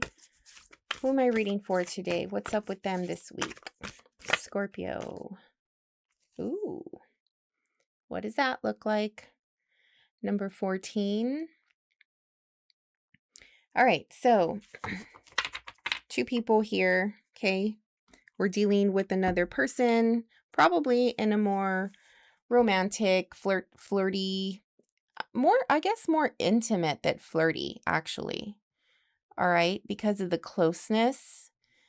There is receptivity here from both parts, like 2 people being receptive to another person's attention and energy, right? Like, you're wanting or desiring to give yourself and your energy to one person, and the other one, same with you. I am getting, though, because of the number 14, that you might be in this state for some time. All right. Which I think is a good thing. There's something about taking advantage of this moment and prolonging it as much as possible. It feels like for some, like the majority of you, this is a time of your relationship where maybe things are either really new, and so like you're just falling for each other, right? Like, and so all of those hormones and the attraction, the chemistry, the intimacy, like it's very pronounced and like really showing on the surface. Or if you've been with your partner for quite some time, you might find yourself super attracted and wanting to, be with them more often. Um, and so it does seem as though either way, there is a sense of a phase going on here. Not to say that like it's going to end forever, right? But like just this time, this moment of this intense, passionate, loving, united feeling, right? That 2 people are having together. It's just more intense. It's more frequent. It's more pronounced than usual, I think you're having a lot of fun with your person. There is a lot of connection and what is this? Like compatibility, okay? I'm getting a lot of laughter, and I'm getting also something about like indirect communication, like 2 people just knowing what each other is thinking. Maybe you have somehow created like a secret language or something like that between the both of you, or Like there's a word or a look that means something, and so you don't have to really like explain yourself, right? Like your other person gets it. It feels also like two people are each other's best friend, two people are each other's support unit, you know, like this person is your number one fan and you are their number one fan type of thing. I love it so much. It's so beautiful. Okay, let's go into personal energy here.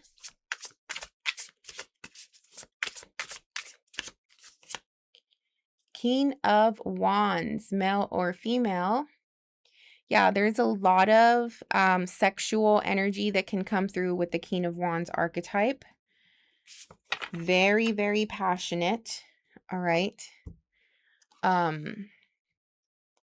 Intense. For a Scorpio to be coming through as a King of Wands, the intensity is real, right? The depth, the desire is extreme here.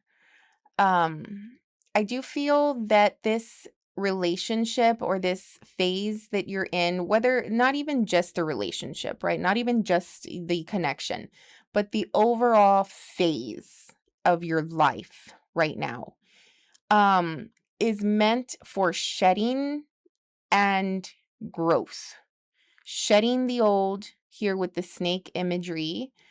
And outside, and due to that, there's like a rising. Okay. Once you shed the old energy, somehow you will rise. However that looks, whatever that means. Okay.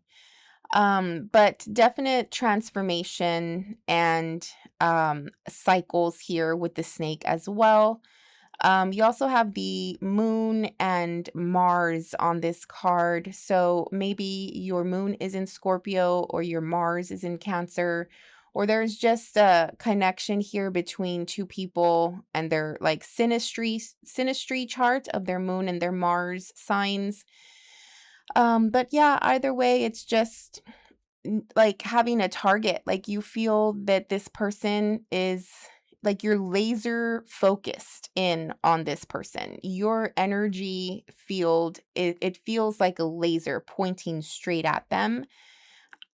And this is all you think about. This is you're probably borderline obsessive at this point in this whole situation. Like it's really probably taking you off, right? Like you're elsewhere at this point when it comes to you and this person, right? Like this is your reality.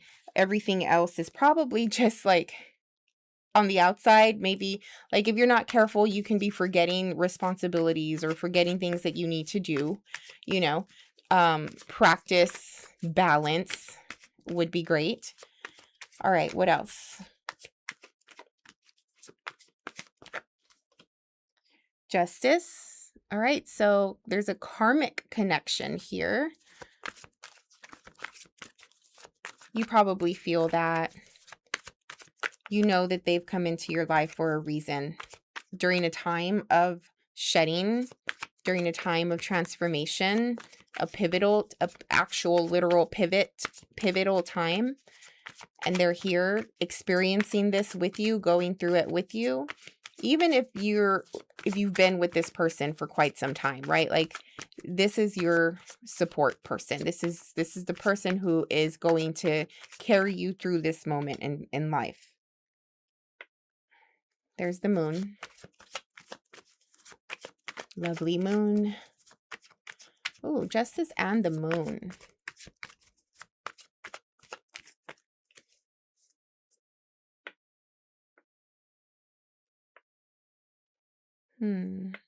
I am getting definite like empowerment.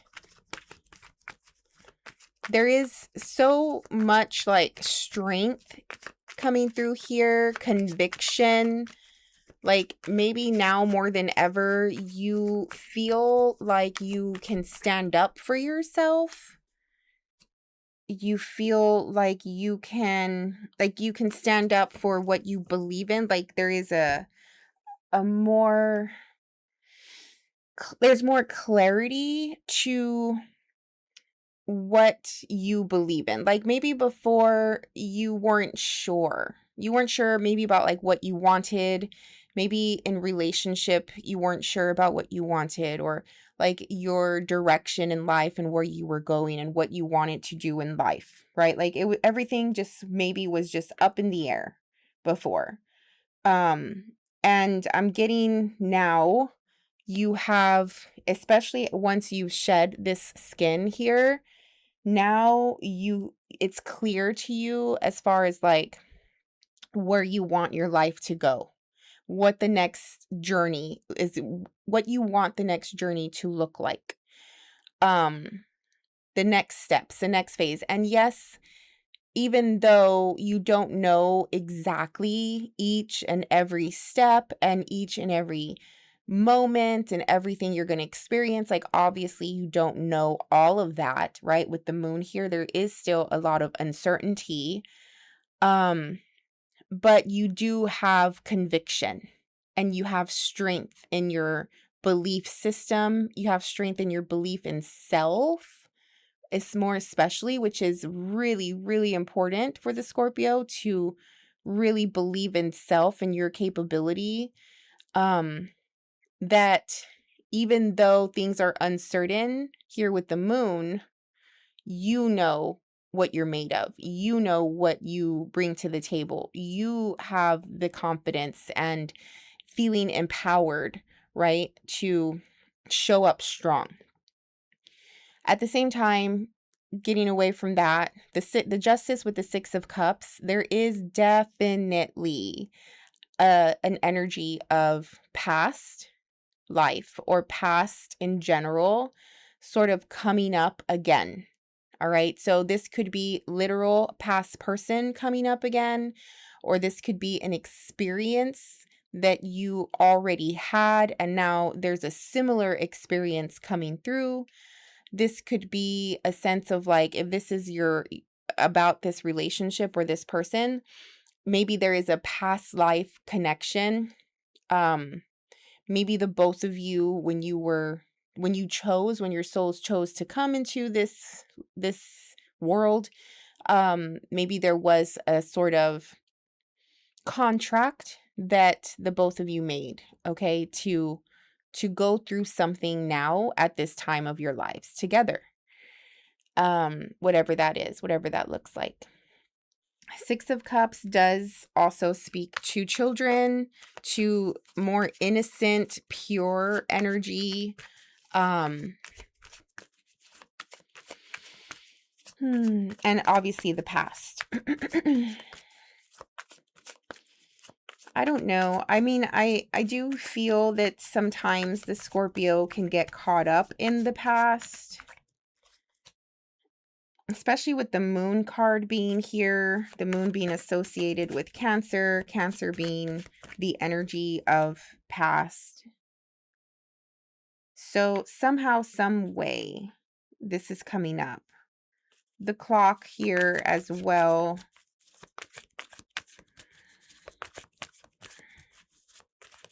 There is a decision. Maybe you are on a time crunch.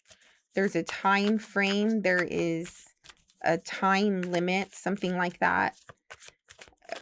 A decision that you have to make.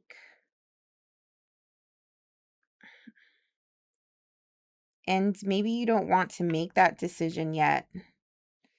And that's why I was getting that sense of like time earlier, how you want to, like, not you want to, but maybe you want to prolong it as much as you can. Like have it stay still. Like if you can just stop time and just be in this moment, in this phase, in this whatever it is, whatever it looks like, right? Like just cherish it as much as you can. It feels like that. Like, you know that things may change. You know that you have to make some sort of decision. You know you're on a time crunch. You know that there's an opportunity here with the Ace of Pentacles that has presented itself to you, and I think you're going to take it. You know you're going to take it. It doesn't mean that you can't, like, look at your options, right? But at the end of the day, you're going to take this opportunity. But either way, if you had it your way, right? Like you would definitely stop time and be able to just cherish this moment for a longer period of time here. The Four of Swords, I don't know if you feel sad or let down about something. It's probably just the fact that you know that things are changing. Even if the old phase you weren't sure of self, even if in the old phase things were hard or you hurt a lot, and now you have the opportunity to really like feel love and feel connection and feel empowered and good about yourself. Even though it seems like you're moving toward something more positive and more healthy for yourself in your life, it doesn't mean that you're not sad about leaving the old self, right? Like you're sad about leaving anything, even if it's painful, right? Especially if there was meaningful experiences, especially if it's like looking at your past self and loving that part of self and feeling like sad that you're going to leave them. You know, like you tend to see yourself from a third party a lot, right? Like so it just feels like that, but at the same time there's so much love, so much connection, so much possibility here going on as well. But yeah, the time has come. The time has come. And the Ace of Pentacles with this opportunity is definitely here. And she is here with all of her passion and her desire and that intense look, right? Just saying like, I'm here, I'm ready to go. Let's do this. You know, don't worry so much about the details, right? Like, it's time. You've come out of the door. You've come out of the shell. You've come out of the cave, you know, and you're showing up again. It's a beautiful energy. It's strong, it's powerful, it's intimidating as always with your energy, but it's still, and it's also like a big step. It's a big step, which makes it even more profound, you know. But justice is here, ready to go, ready to take you. And I think that you just need to have faith and let it take you where it's going to take you.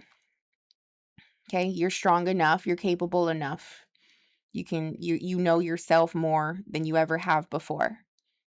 So, it's time. All right, let's see what the Oracle has to say. What's a good takeaway message? Oop, that one came out quickly. Intuition, trust your inner voice and follow its guidance. Yeah. Like all of this, you're definitely doing that.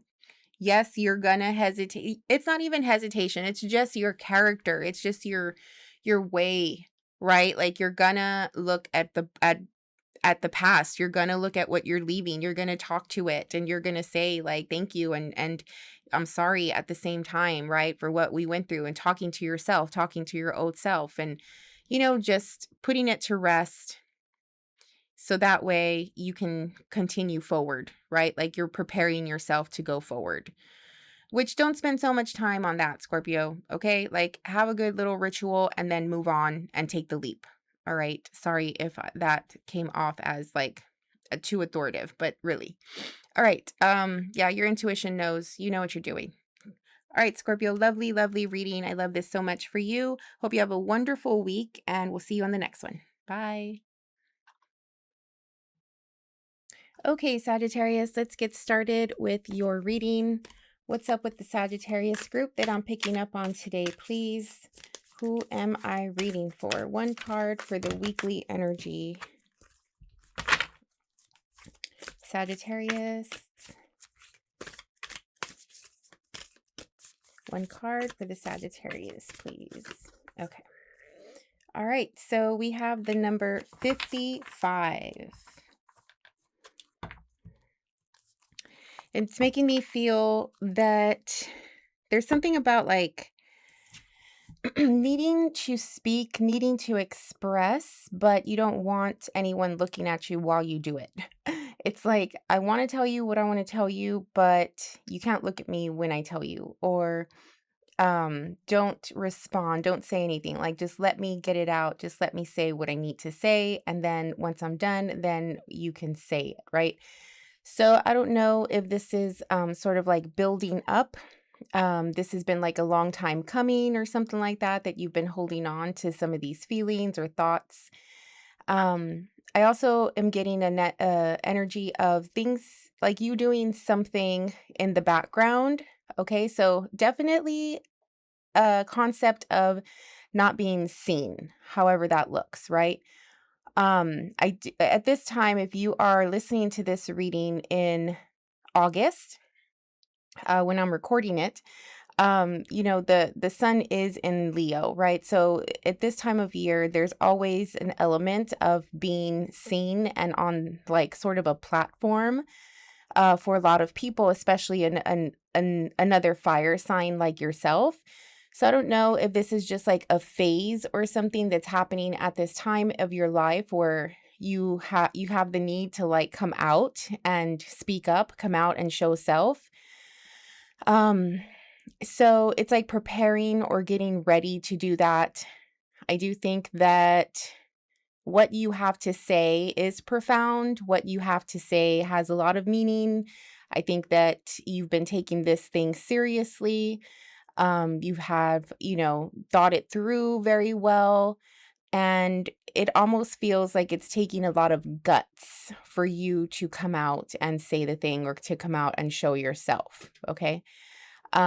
You're sort of analyzing, observing, assessing the surroundings, assessing the environment, the situation before you make your appearance. And a lot of preparation is going into this, it feels like. All right. What is in the personal energy for the Sagittarius, please? Oh. Yep, the Chariot. Yeah, you feel guided, you feel called to do this. Maybe it's like sort of out of character at the same time. Like maybe you think to yourself, like, why am I even doing this? Right? Like, what is it? All of the sudden, I want to come out and I want to show this thing or say the thing. I know I'm going to get a lot of attention. I know people are going to have an opinion. I know that I might ruffle some feathers and, just get people thinking, or maybe change your routine. This is going to change your life, change your routine, put you on another timeline, put you on another path even. And maybe you're thinking to yourself, like, my life is great. Like, why do I need to be put on another path? Like, why am I doing this? When the Chariot comes out, a lot of the times this is definitely like a soul yearning, a soul calling, right? Like sometimes you may not even know why, right? Like you're feeling right now, or you might be feeling like not really, like if you think it through, like what is really the reason? There's no necessity. It's just a feeling that you have to do this. And so you're working on fulfilling that feeling. And I think that you, out of the three fire signs, are probably the more intuitive and like present, right? To be able to pick up on this energetic or this frequency thing, right? That is stirring within you, right? Like maybe because you're so aware, because you're so in tune with your body, with yourself, with your environment, um, you can't ignore it, right? Like, whereas maybe the other fire signs or other archetypes, um, are, what is it? Like guided more by will and choice or something, right? Whereas you are being more guided by the soul, by the spirit, by Gaia, by the earth, by nature in some way, right? Like it's just a force that is coming through and it's just pushing you toward on this path. Um And yeah, it will take you on a new journey. It is definitely a journey. You know, and I do think that for you, wow, this is it's not necessarily the results, but the journey, right? Like the experience of this situation, of this thing. It could be big, you know, like it because the Chariot is a really powerful major arcana card. There's a lot of parts to it that are like not controllable, you know. 3 of Swords, 10 of Wands,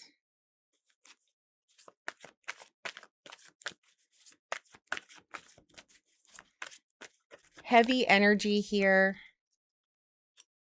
Knight of Pentacles. It feels like maybe you're carrying a lot of pain, carrying a lot of weight, wanting to be free of this feeling in your heart. The 3 of Swords is an energy of loss, of heartbreak, of pain. It's making me feel like you are trying to intentionally rip it out of yourself, however that looks. It is very raw of an energy.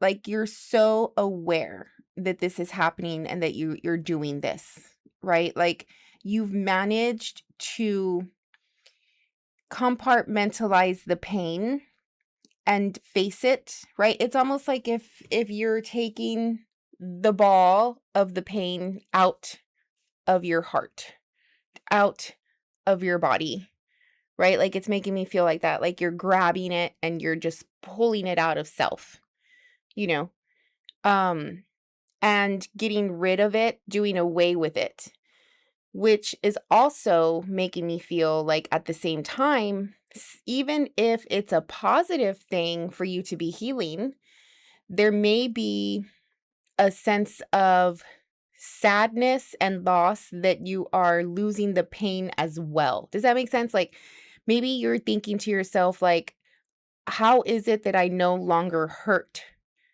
And then feeling guilty for not hurting, right?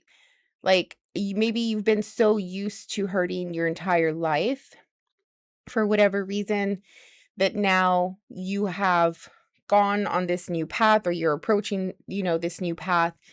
And maybe you've been on a path of healing just in general, that over time the pain has subsided and maybe you feel guilty for not holding on to that. But it does bring a lot of baggage. It brings a lot of trauma. It brings a lot of psychological, behavioral issues that may interfere with leading a higher quality of life. It may bring a lot of emotional issues that may interfere with feeling emotionally fulfilled, feeling the capacity to love and the capacity to be loved, right? Like it is a lot of baggage on the self to carry this pain with you for so long. And I do think that it's been a very long time with the Knight of Pentacles here. You've probably been working really hard, very steadily, as well, right? Like slowly but surely, just getting better day by day, month by month, year by year, you know. But also there is an intention. It's not just like, oh, from one day to the next, you're like, oh, what? Like, I don't feel pain anymore, right? Like, I'm not heartbroken anymore. It's not like that. I do think that it's very self-aware. It's very present, right? Like you can tell every moment of the journey here, of your healing journey, right? That you've been on it. You can tell when things just start to feel different and something in your heart feels better, right? your body feels a little bit better. Your thought processes are changing. They're more positive, so like these little things are happening. As they happen, you're very aware of it. I do think that just in general, you might feel like you have a lot on your shoulders. You might feel a little stressed right now. Okay, with the 10 of Wands here. It's okay to just like put things off for a little bit. Focus on the stuff that you can control. Focus on things that make you feel good. There's no sense in going down this path that the Chariot is taking you on with lingering heartache or lingering pain here, right? Like, if you're ready to go, make sure that you have faced whatever this is and try your best to release as much of it as you can before you get and take part on this new journey. Judgment and the Wheel, forget it. Things are definitely changing.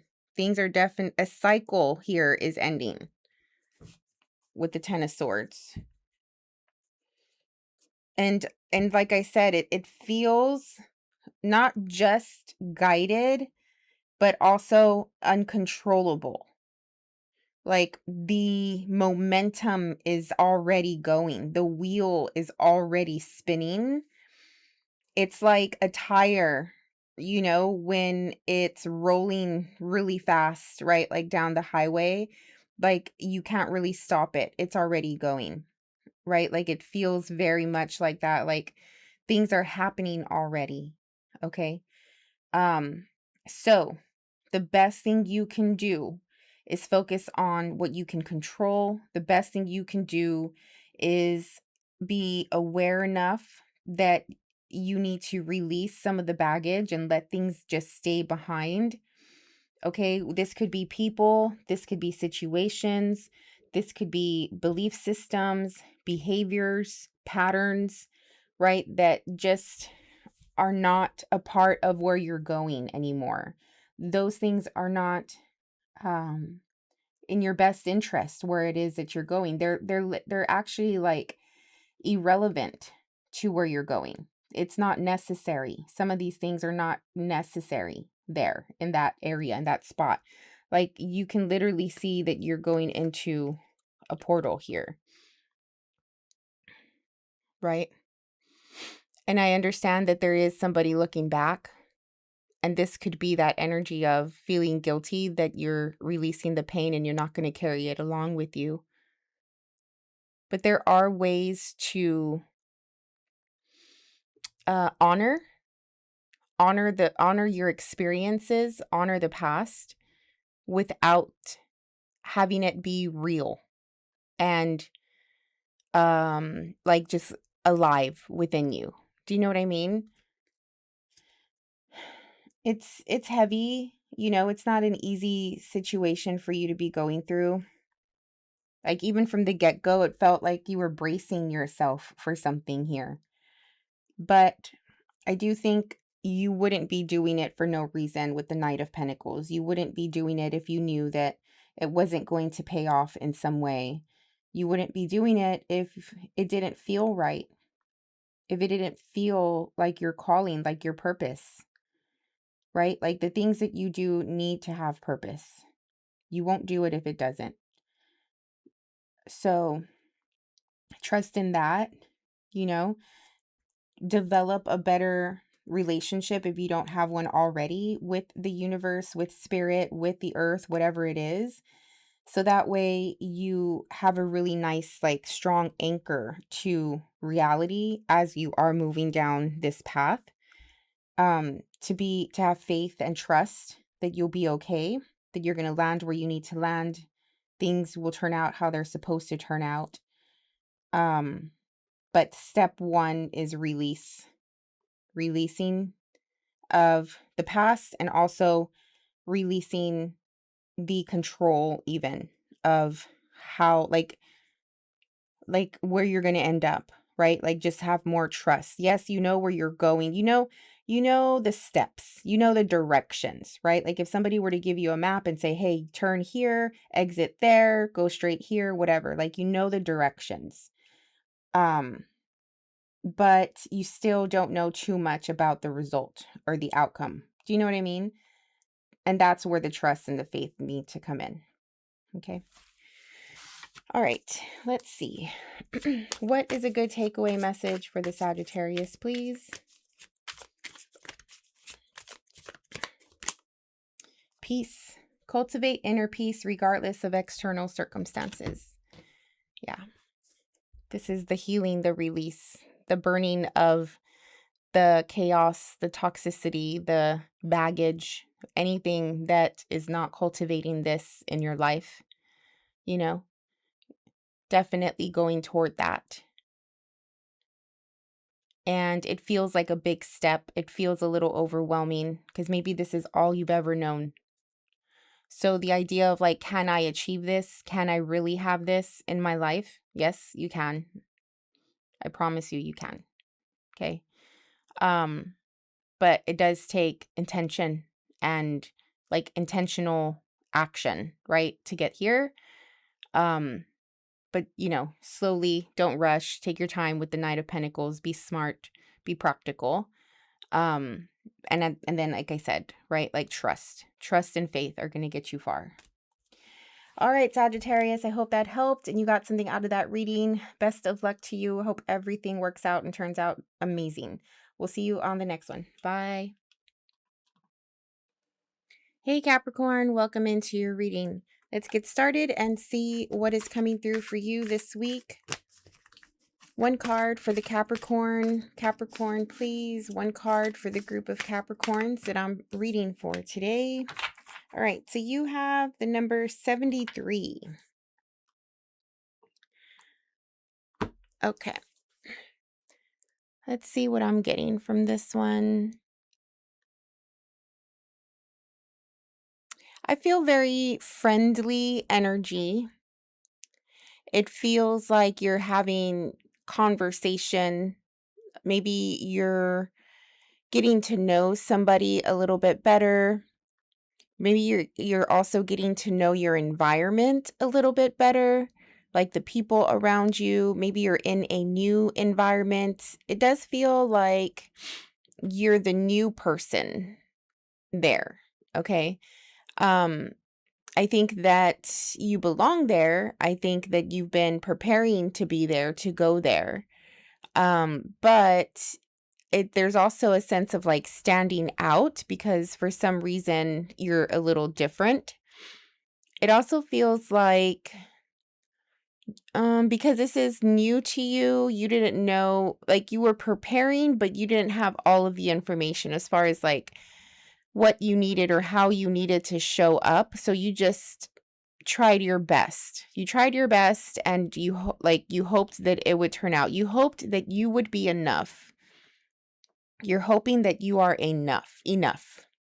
Okay. I do feel that there is a lot of mixed emotions around you.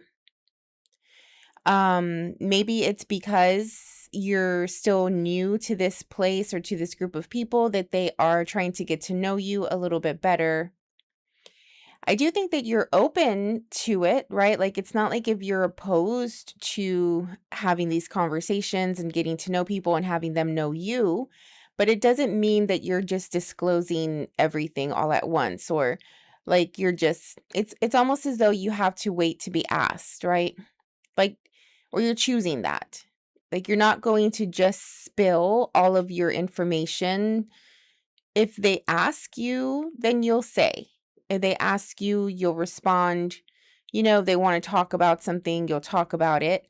But it doesn't feel like you're just the one that's initiating these conversations.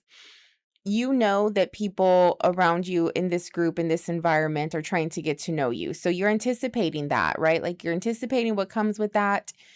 I think that emotionally and energetically, you're preparing for like to know that people are going to be talking sort of behind your back as they form their opinion of you. But you're okay with that. You're showing up the best that you can show up, right? Like at that point, it's just up to them on what they feel or what they think of you. You know, you're doing the best that you can do. All right, what else for the Capricorn, please? One card for the personal energy, mind, heart, body, soul. Love that. Empress, yeah. I mean, there's so much confidence, you know, there is so much love as well. Your ability to care for others, to hold space for others. It does feel like there's a sense of like higher spirituality, like maybe you are coming from a higher minded place than these people, like you're more aware of what's happening. You are able to suss out the situation, analyze it. You're even forming your own opinions of these people as well, right? But you are coming through beautiful or handsome, male or female here. You're coming through as though you are very well put together. You are established, you're secure, solid, independent, strong-minded, strong-willed, right? Like there's no fear, there's no hesitation, there's no doubt, there's no insecurity. You know, if something comes up, you're willing to speak through it, talk through it, give the truth, receive the truth, like whatever, right? Like there is a direct approach, of course, with you as always. But yeah, there's so much beauty, so much abundance. There's so much potential even. And I do think that that's another reason why so many people have their eyes on you. Maybe you feel like you have a lot of attention. You're getting what is this, like just popularity in general. And for some reason you're in the spotlight, right? Like for some reason all eyes are on you at this point, and maybe you're used to that. If you are, you know, if you've been in this Empress energy, male or female already. What else? There's something about justice and fairness and like expecting people to treat you how you want to be treated because you're doing everything in your power to show up that way, right? Like there's no reason why people would treat you unfairly or unjust, you know, because you're doing everything right, basically. Like there's something about that. Like why would someone not like you? Why would someone not approve of you? Why would someone not agree with you? Or, you know, something like that. Like you're doing everything that you need to do to qualify to, I don't know, to be seen in a good light. So if anybody does come through negatively or opposite, right, of what you're trying to, like the energy that you're trying to accomplish or to gain from them, then I think that that tells you that there's an issue or a problem with them. All right, so you have the Page of Wands, Eight of Cups, Two of Pentacles. Yeah, you're going for your heart's desire here. Maybe you feel a little bit of a void, like there's a gap emotionally. There's something that you want and you're going to find it. You're going to get it here with the Page of Wands. The Eight of Cups is you going toward the thing you want. This thing makes you feel good. This thing provides a sense of emotional security, emotional fulfillment. Once you gain it, once you attain it, you're gonna feel happy. You're gonna feel good, right? Like this is what you want. Page of Wands is the motivation to get that, the excitement to get that, right? Like taking action and making plans and, you know, doing what it takes to get this to this point or to attain this thing. The Two of Pentacles is also, this is where like the sussing of the situation comes out. Like, what is the best strategy? What is the best direction? What is the best choice? You know what you want, but how are you going to go about it, right? Like there's different choices here.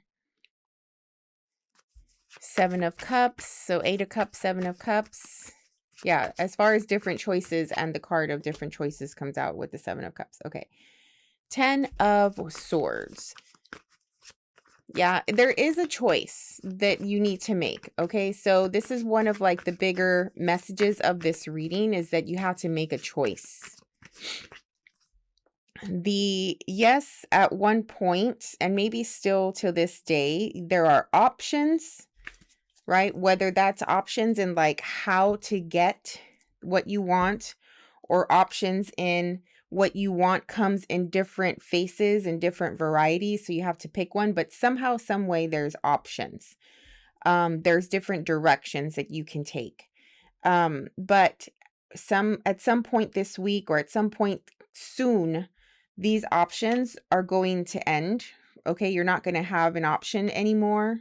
There's not going to be like an open, like things need to be put in writing. Things need to be set in stone. Things need to, like, people need to give their words. People need to make a deal, like whatever this is. Okay. So it's no more in the idea phase. It's no more in this like, oh, this is what I'm working on to get this thing. It's now, it's soon going to be like, I have the thing.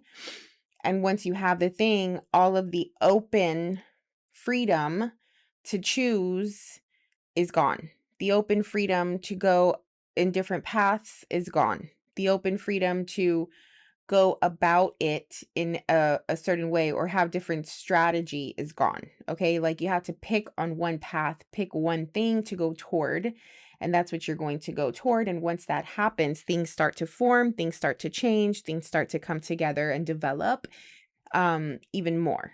Okay. But there is a sense of like making sure that you make the right decision. And that's why the two of Pentacles comes through, because it is an energy of looking at the good and the bad of all of those options, right? Like making a list of pros and cons for each option, so to say. Maybe you're not doing that specifically, but that's the concept, right? That's the idea of how the Two of Pentacles energy comes through. You're looking at one hand, you have this option, this direction, this way of doing the thing. You know, it's good because of ABC, but it's going to require, you know, something else, right? And then on the other hand, you have another option, another path, another strategy. You know, this is good because of this, but at the same time, it's going to require that, right? Like, so it's just a matter of picking the one that is that's doable, that is going to give you exactly what you need, that is going to maybe be a win-win for everybody involved.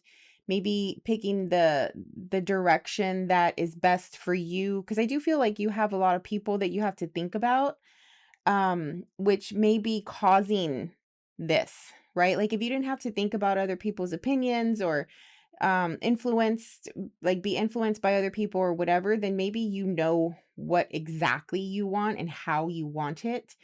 But because there's other people involved here, and for some reason you're putting importance on their word and on their desire and what they want, it's creating a little bit of a mess. It's creating a lot of like different components or aspects to the situation.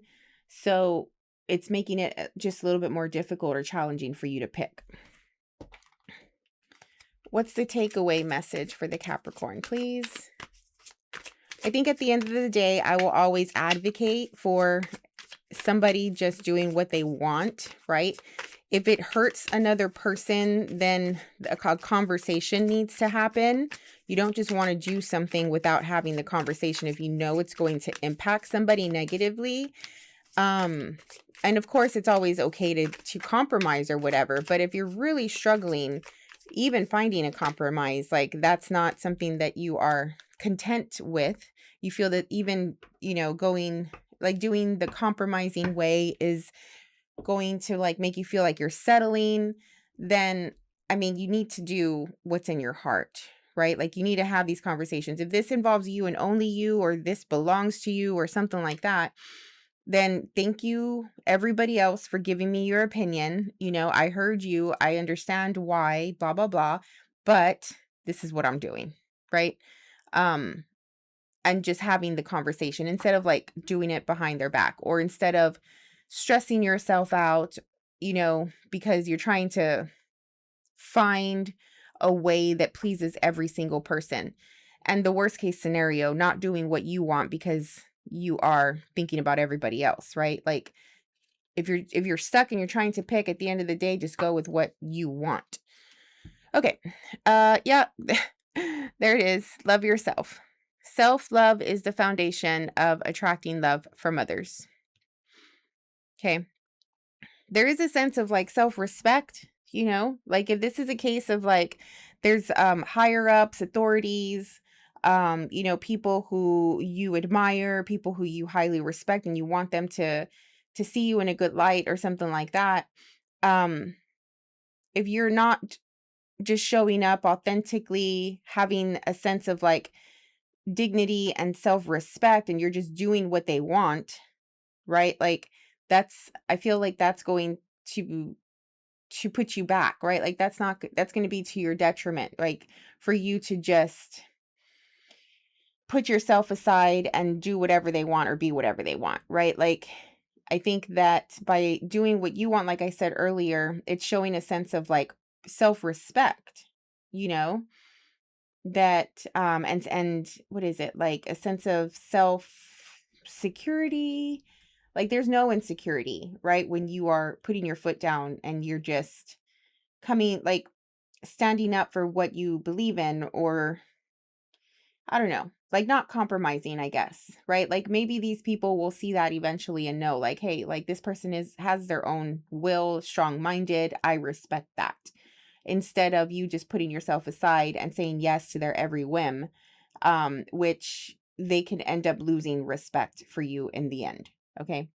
But I just don't want the concept of loving yourself and putting yourself first and making sure that you are looking out for yourself in this situation, because maybe no one else is, right? Like you are your own best friend here. You are your own protector here. So you need to like stand up for yourself. Okay. All right, Capricorn, that is your reading for now. I hope everything turns out lovely and you have a wonderful week. We'll see you on the next one. Bye. Hey, Aquarius, welcome in. All right, so let's get started with one card for the weekly energy for you guys. One card for the Aquarius. Okay, so you have 60.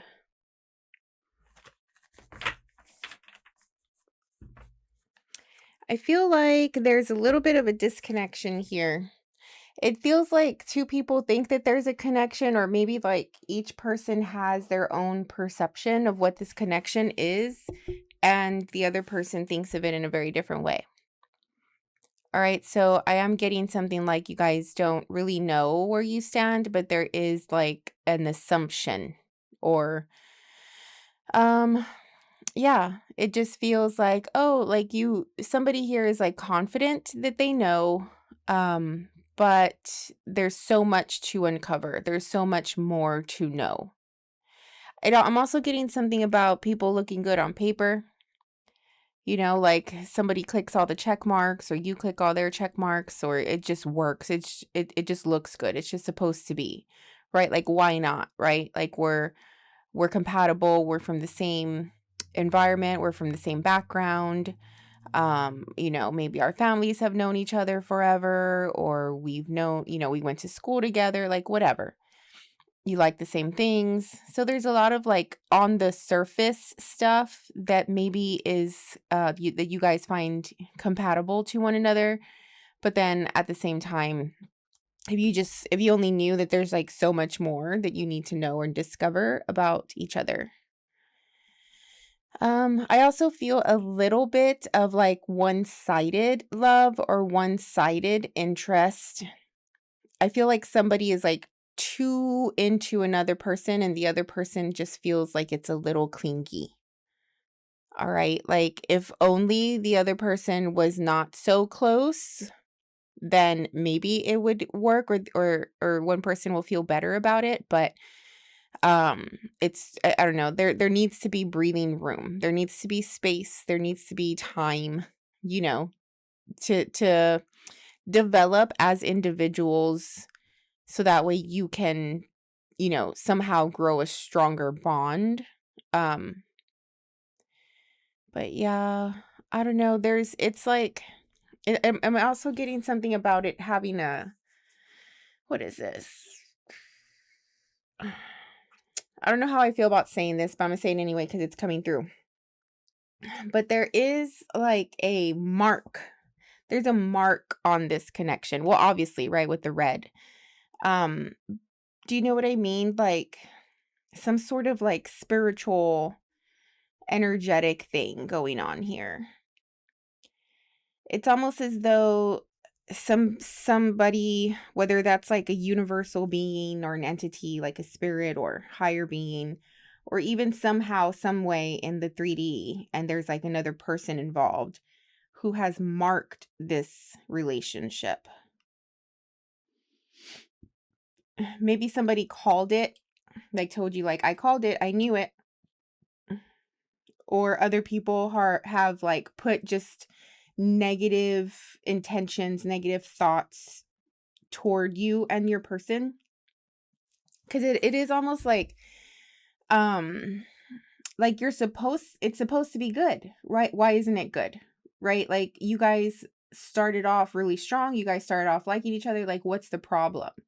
Like, it just seems like there's problems, but you don't really understand why there's a problem. Do you know what I mean? And maybe just you're not in sync. Things are not flowing well, but it's supposed to flow well. Like, if you look at it objectively, everything is fine. Why doesn't it feel fine? If you look at it objectively, you know, two people are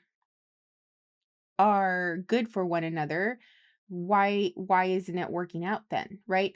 So it's like an energetic thing that's happening here. And whether this is like there is other influences surrounding this connection. And that could be like from people, like maybe your parents or their parents or siblings or, you know, friends. Maybe they have like a really strong inner circle and, you know, somebody here is like the girlfriend or the boyfriend that the friends are weary about.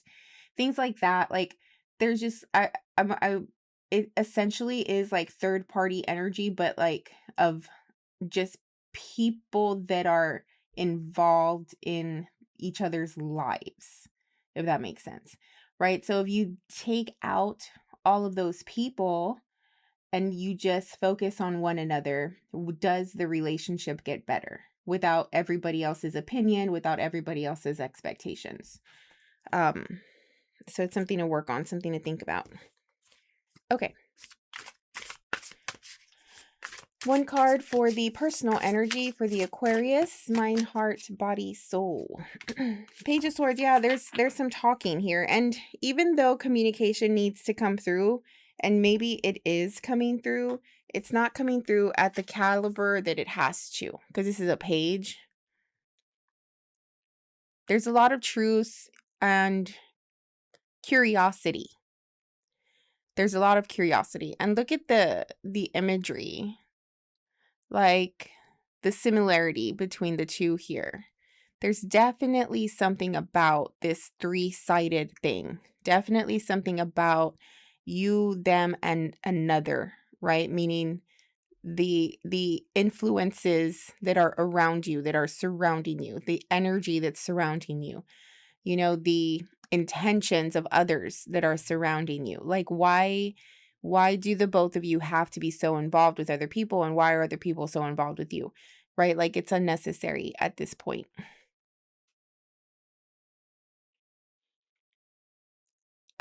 Going back to what I said about like you not knowing each other very well, even though you think you do, I do feel like there's so many different facets to one another. Like if you just spent genuine, sincere time together and were genuinely curious about one another, which I feel like you are curious, you would start to see all of the different facets of the other person. And I think it'll fascinate you. I think that you would be intrigued. I think that it would be like something that you would be interested in, you know, like maybe to you they seem a little odd, but you don't really understand why. And maybe it's time to you have to take time to understand them, to get to know them, to see where they're coming from. And maybe you, right? Like maybe at the end of the day, internally, you have always felt a little weird or off, but you can't really show that, probably because of those influences in your life. But with your person, if you knew that they were just as different or odd as you, then maybe you would feel more comfortable, right? And maybe you would stop pushing away, and vice versa. I don't know who's who in this situation, but yeah, there's like a gap. There's a gap here, like a hole in the puzzle, a hole in the story, a missing piece that has not been filled. And that could be a big reason why it looks good, but it's not going well, if that makes sense. So sort of like just get curious about what that is. 7 of Swords. I'm not surprised.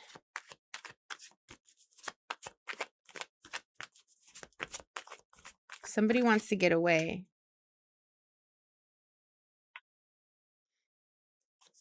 Queen of Cups, male or female. 10 of Pentacles. Yeah, like why can't you just get away with your person? The 10 of Pentacles is also making me feel heavy family energy, heavy family influence. Even though the both of you might be trying to create your own thing separate from what the expectations are, like somebody here is heavily involved with their family. And somebody here cares too much about what the family has to say. So much so that they may be jeopardizing their own happiness just for the sake of satisfying these people. This Queen of Cups, male or female, is waiting. I think that they see it. They know what's happening. They're not making a move. It is very much like tease, okay, with the Devil here especially. Somebody wants to go toward another person. The other person isn't really moving toward them, but is definitely teasing them. Ace of Swords. Somebody is giving hope. It's the Devil and the 7 of Swords together, Aquarius. I'm so sorry. Like, this is a definite manipulator. I don't know, this is you or somebody else, but there's no other way around that. Like, that is it. You got to be extremely careful.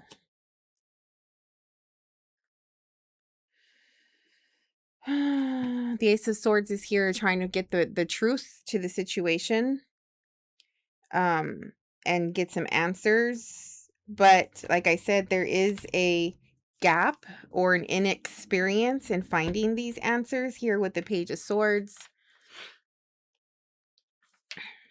It's just so curious. It's like somebody is just so drawn to the drama, so drawn to another person that, is an enigma, is a mystery, right? Like somebody gives a little bit of attention and then takes it away. And, like it's just this thing of like cat and mouse, or like just waving the food at the pet, and the pet's like, give it to me, and the other person just doesn't. Do you know what I mean? So maybe the family is seeing this, right? Like these people who are protective, who are involved, maybe they're seeing this happen, and it's just like, what are you doing? Like, this person is not being truthful. This person is not, like they have a bad feeling, about it.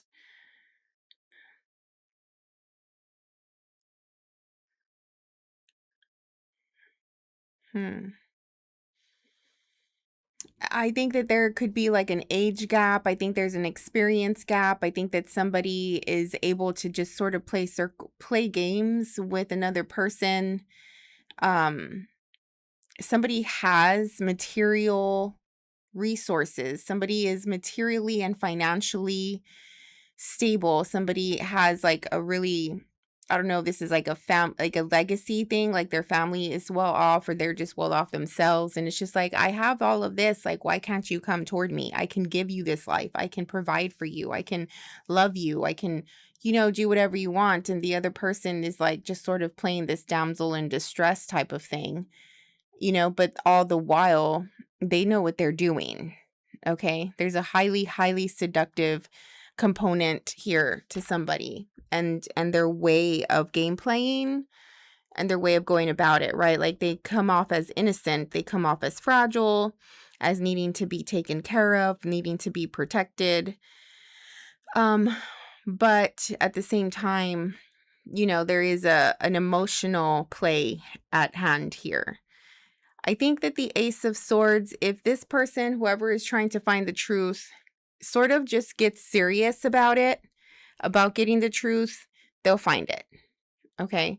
And it is hidden. I'm getting that the Hermit energy is where this other person resides, where all of their energy sits. And I don't know how this looks in your situation, but it could be like their house, their apartment, like it's just this thing, this place of like, no one goes where their sanctuary is. No one goes to their private place, right? Maybe you've never been to their house, or maybe they talk about their life, but you never really see it in action.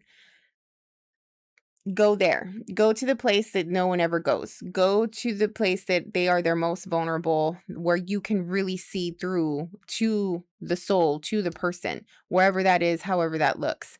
You'll get the answers that way. That's where you need to go. You can't just be taking their word for granted, right? If you're not seeing action, if you're not seeing proof.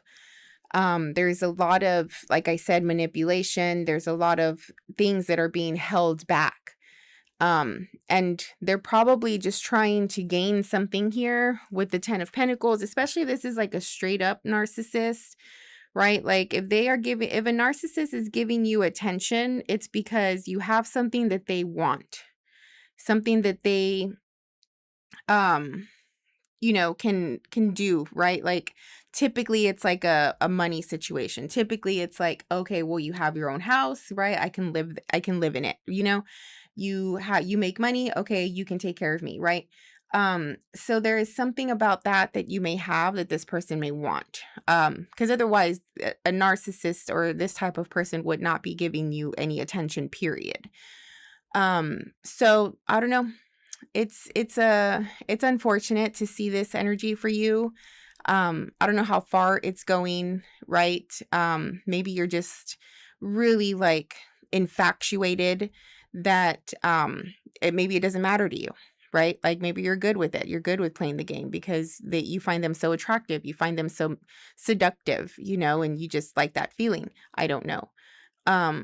But there's a lot of truth to be uncovered in this situation. And a Queen of Cups, male or female, definitely holds in a lot of information. Okay. They don't disclose.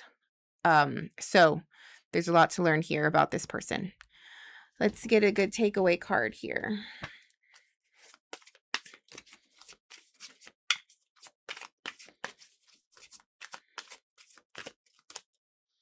Mindfulness, stay present and aware of the moment. Yeah. I feel like you get caught up. You get caught up in their talk. It's a seductive play. And it's like fight the devil off here. Go toward the truth. Stay in your truth. Stay in the truth. If it's not the truth, you'll know. I always say the truth will always show itself, right? Like you can't just take somebody's word for granted and just believe them without seeing it. The truth will always come out, If you can't see it, if you can't verify it, if it's not there, then it's not true until you see it, until it's you could touch it, like whatever. But yeah. All right, Aquarius, I hope that helped and you navigate this situation the best that you can and everything ends up working out for you. Hope you got something out of it. We'll see you on the next one. Bye. Hey, Pisces, welcome into your reading. All right, let's get started and see what is coming up for you this week. One card for the Pisces group that I am reading for today. All right, so you have the number 27. Let's see what this is about. Well, obviously you're lifting someone up. Maybe someone's lifting you up as well, but I'm getting more you're lifting someone up. It feels like this person is very, and again, change roles if you need to, okay? But you have one person here who's like just very procrastinating, very lazy, very like this person may have a hard time initiating things, and maybe they have a hard time getting excited about things, seeing hope, or like does anything motivate them? Are they passionate about anything, right? Like do they really like they're lacking a sense of fire within. um and I do think that there's another person here who's like, you're better than this, right? Like, get up, come on, let's go, right? Like, we can do this, you can do this. I know your potential. Maybe somebody here is like giving a lot of praises and a lot of like motivational speeches, and I don't know, it's just like one person is just sort of pulling all the weight here and the other person is just allowing it.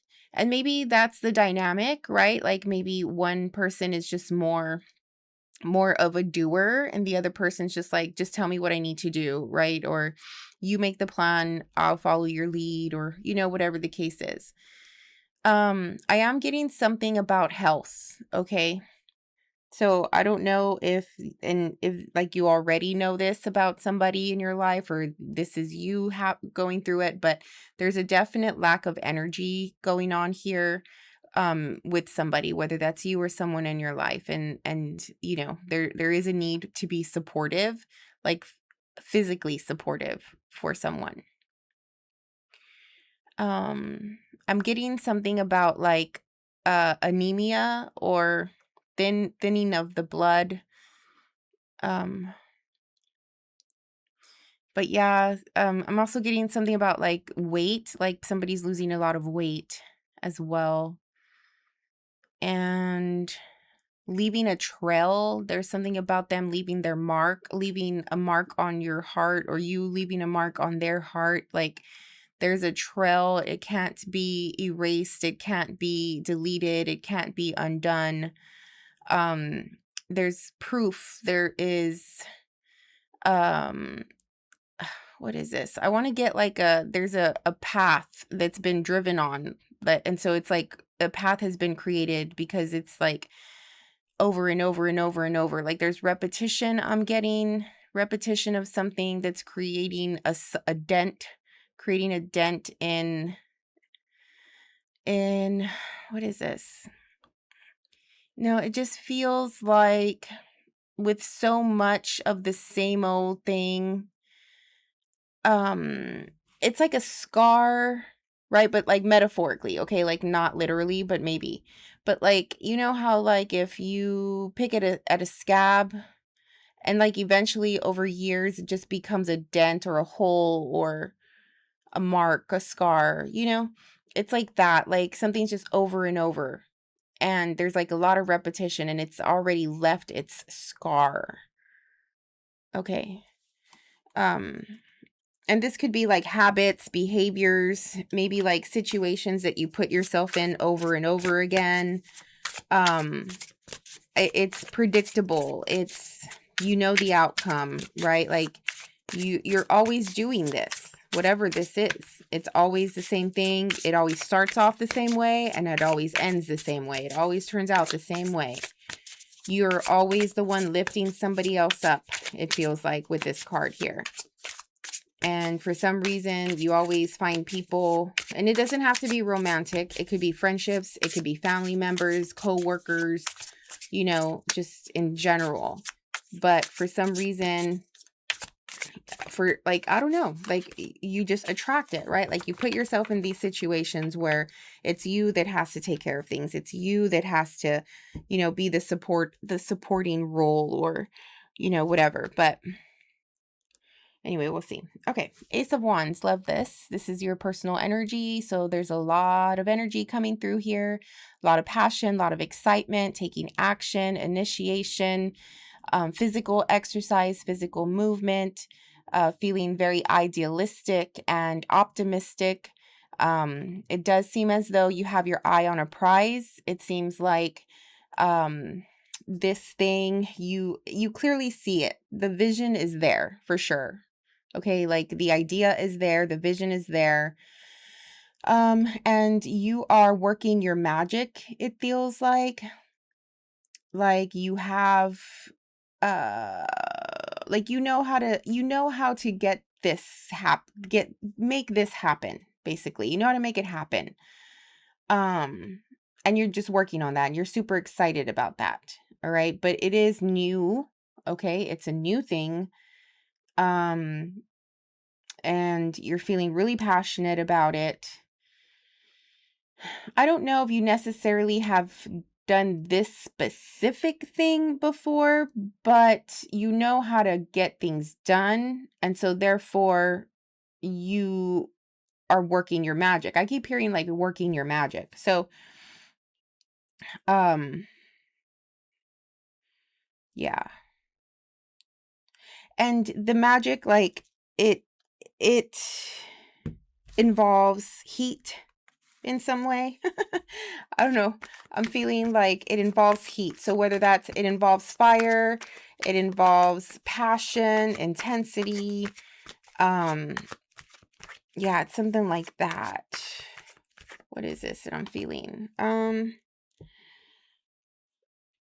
Well, I guess it's just obvious, right? Like when you think about creation and making things happen, the fire element is the part of that process that brings it to life, right? The fire element takes the vision, takes the emotion, and turns it into the realistic, the 3D. Okay, so maybe that's what I'm feeling, is like all of the heat.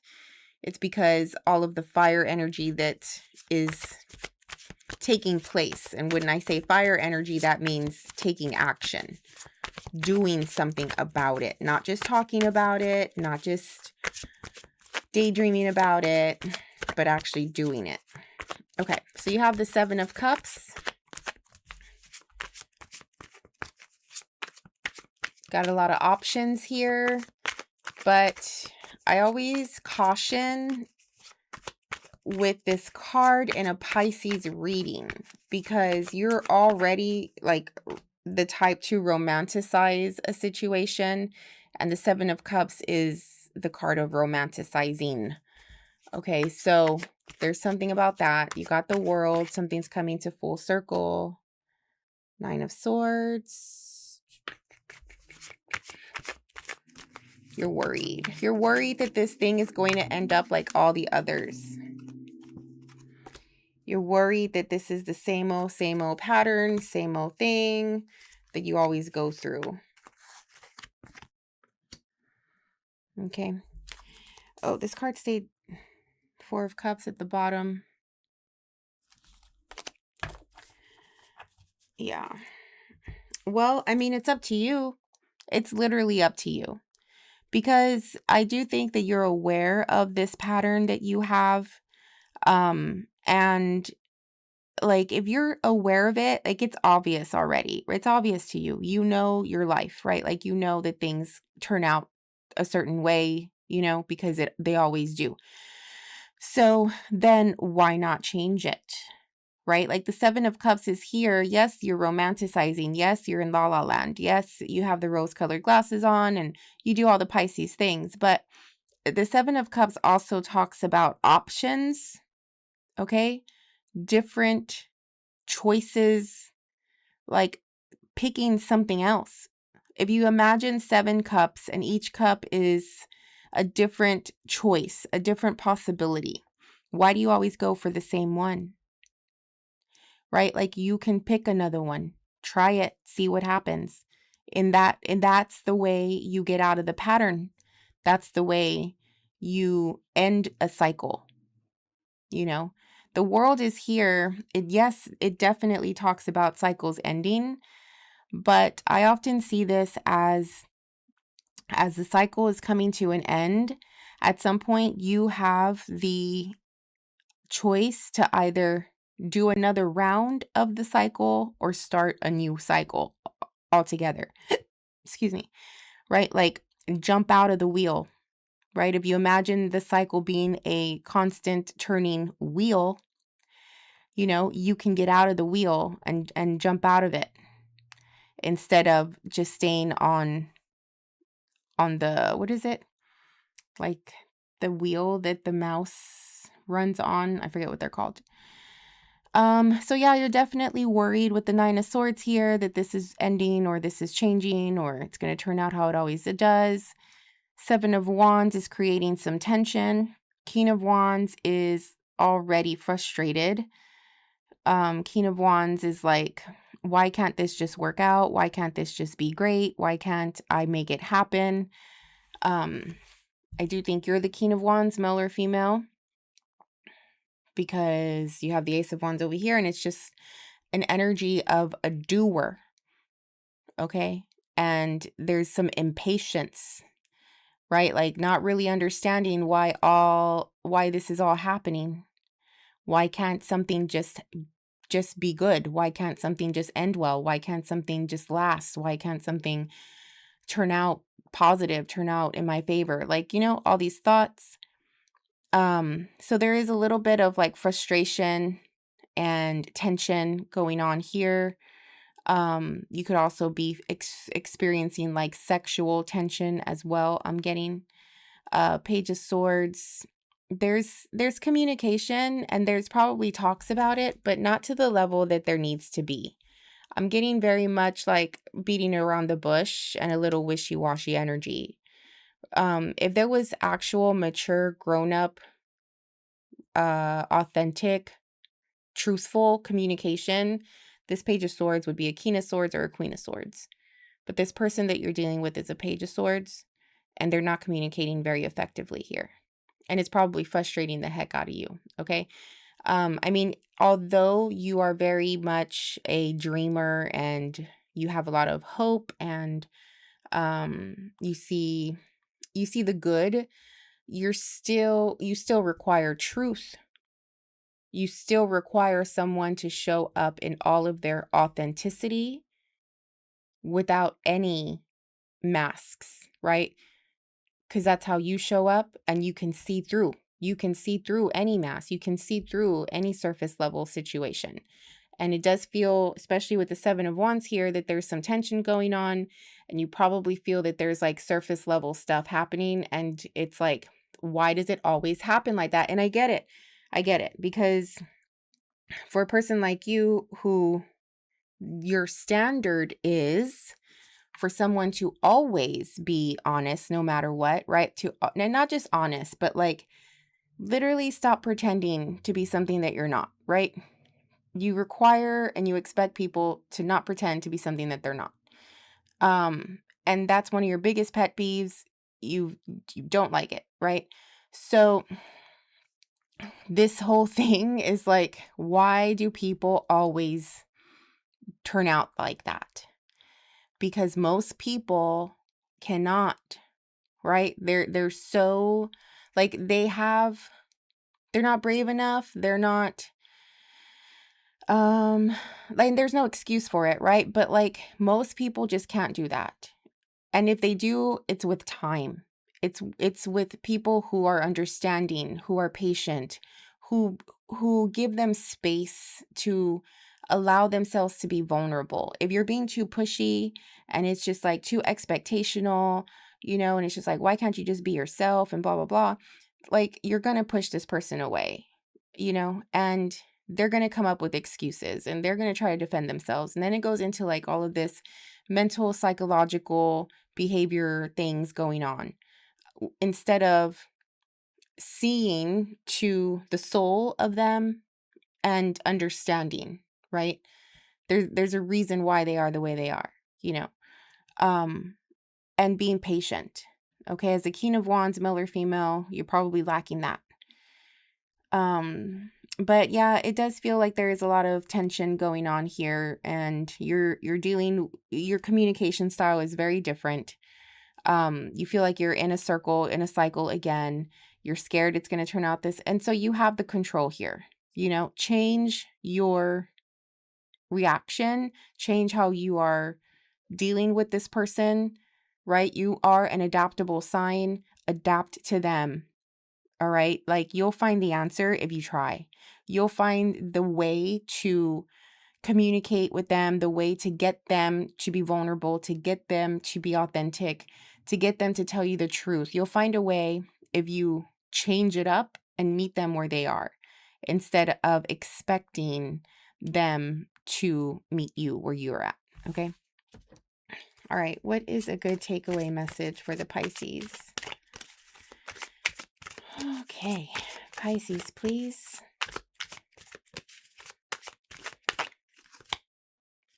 Love that. Open your heart to give and receive. Yeah. Don't forget this. Okay. Don't forget this. If I feel that whoever I'm reading for is starting to just be really expectational because you're impatient and you're frustrated. You got to put that aside and know that at the end of the day, you're just dealing with a human being with all of their flaws. At the end of the day, you're just dealing with someone's inner child who has been hurt, and they need some time. They need to feel supported. They need to feel loved. They need to feel accepted. They need to feel seen, validated, all of that. Okay. So compassion, right? Nurture, support, patience. All of this is required, and it all is all encompassing when it comes to this. Okay. All right, Pisces, I hope you got something out of that and it helped you in some way. Have a great week. We'll see you on the next one. Bye.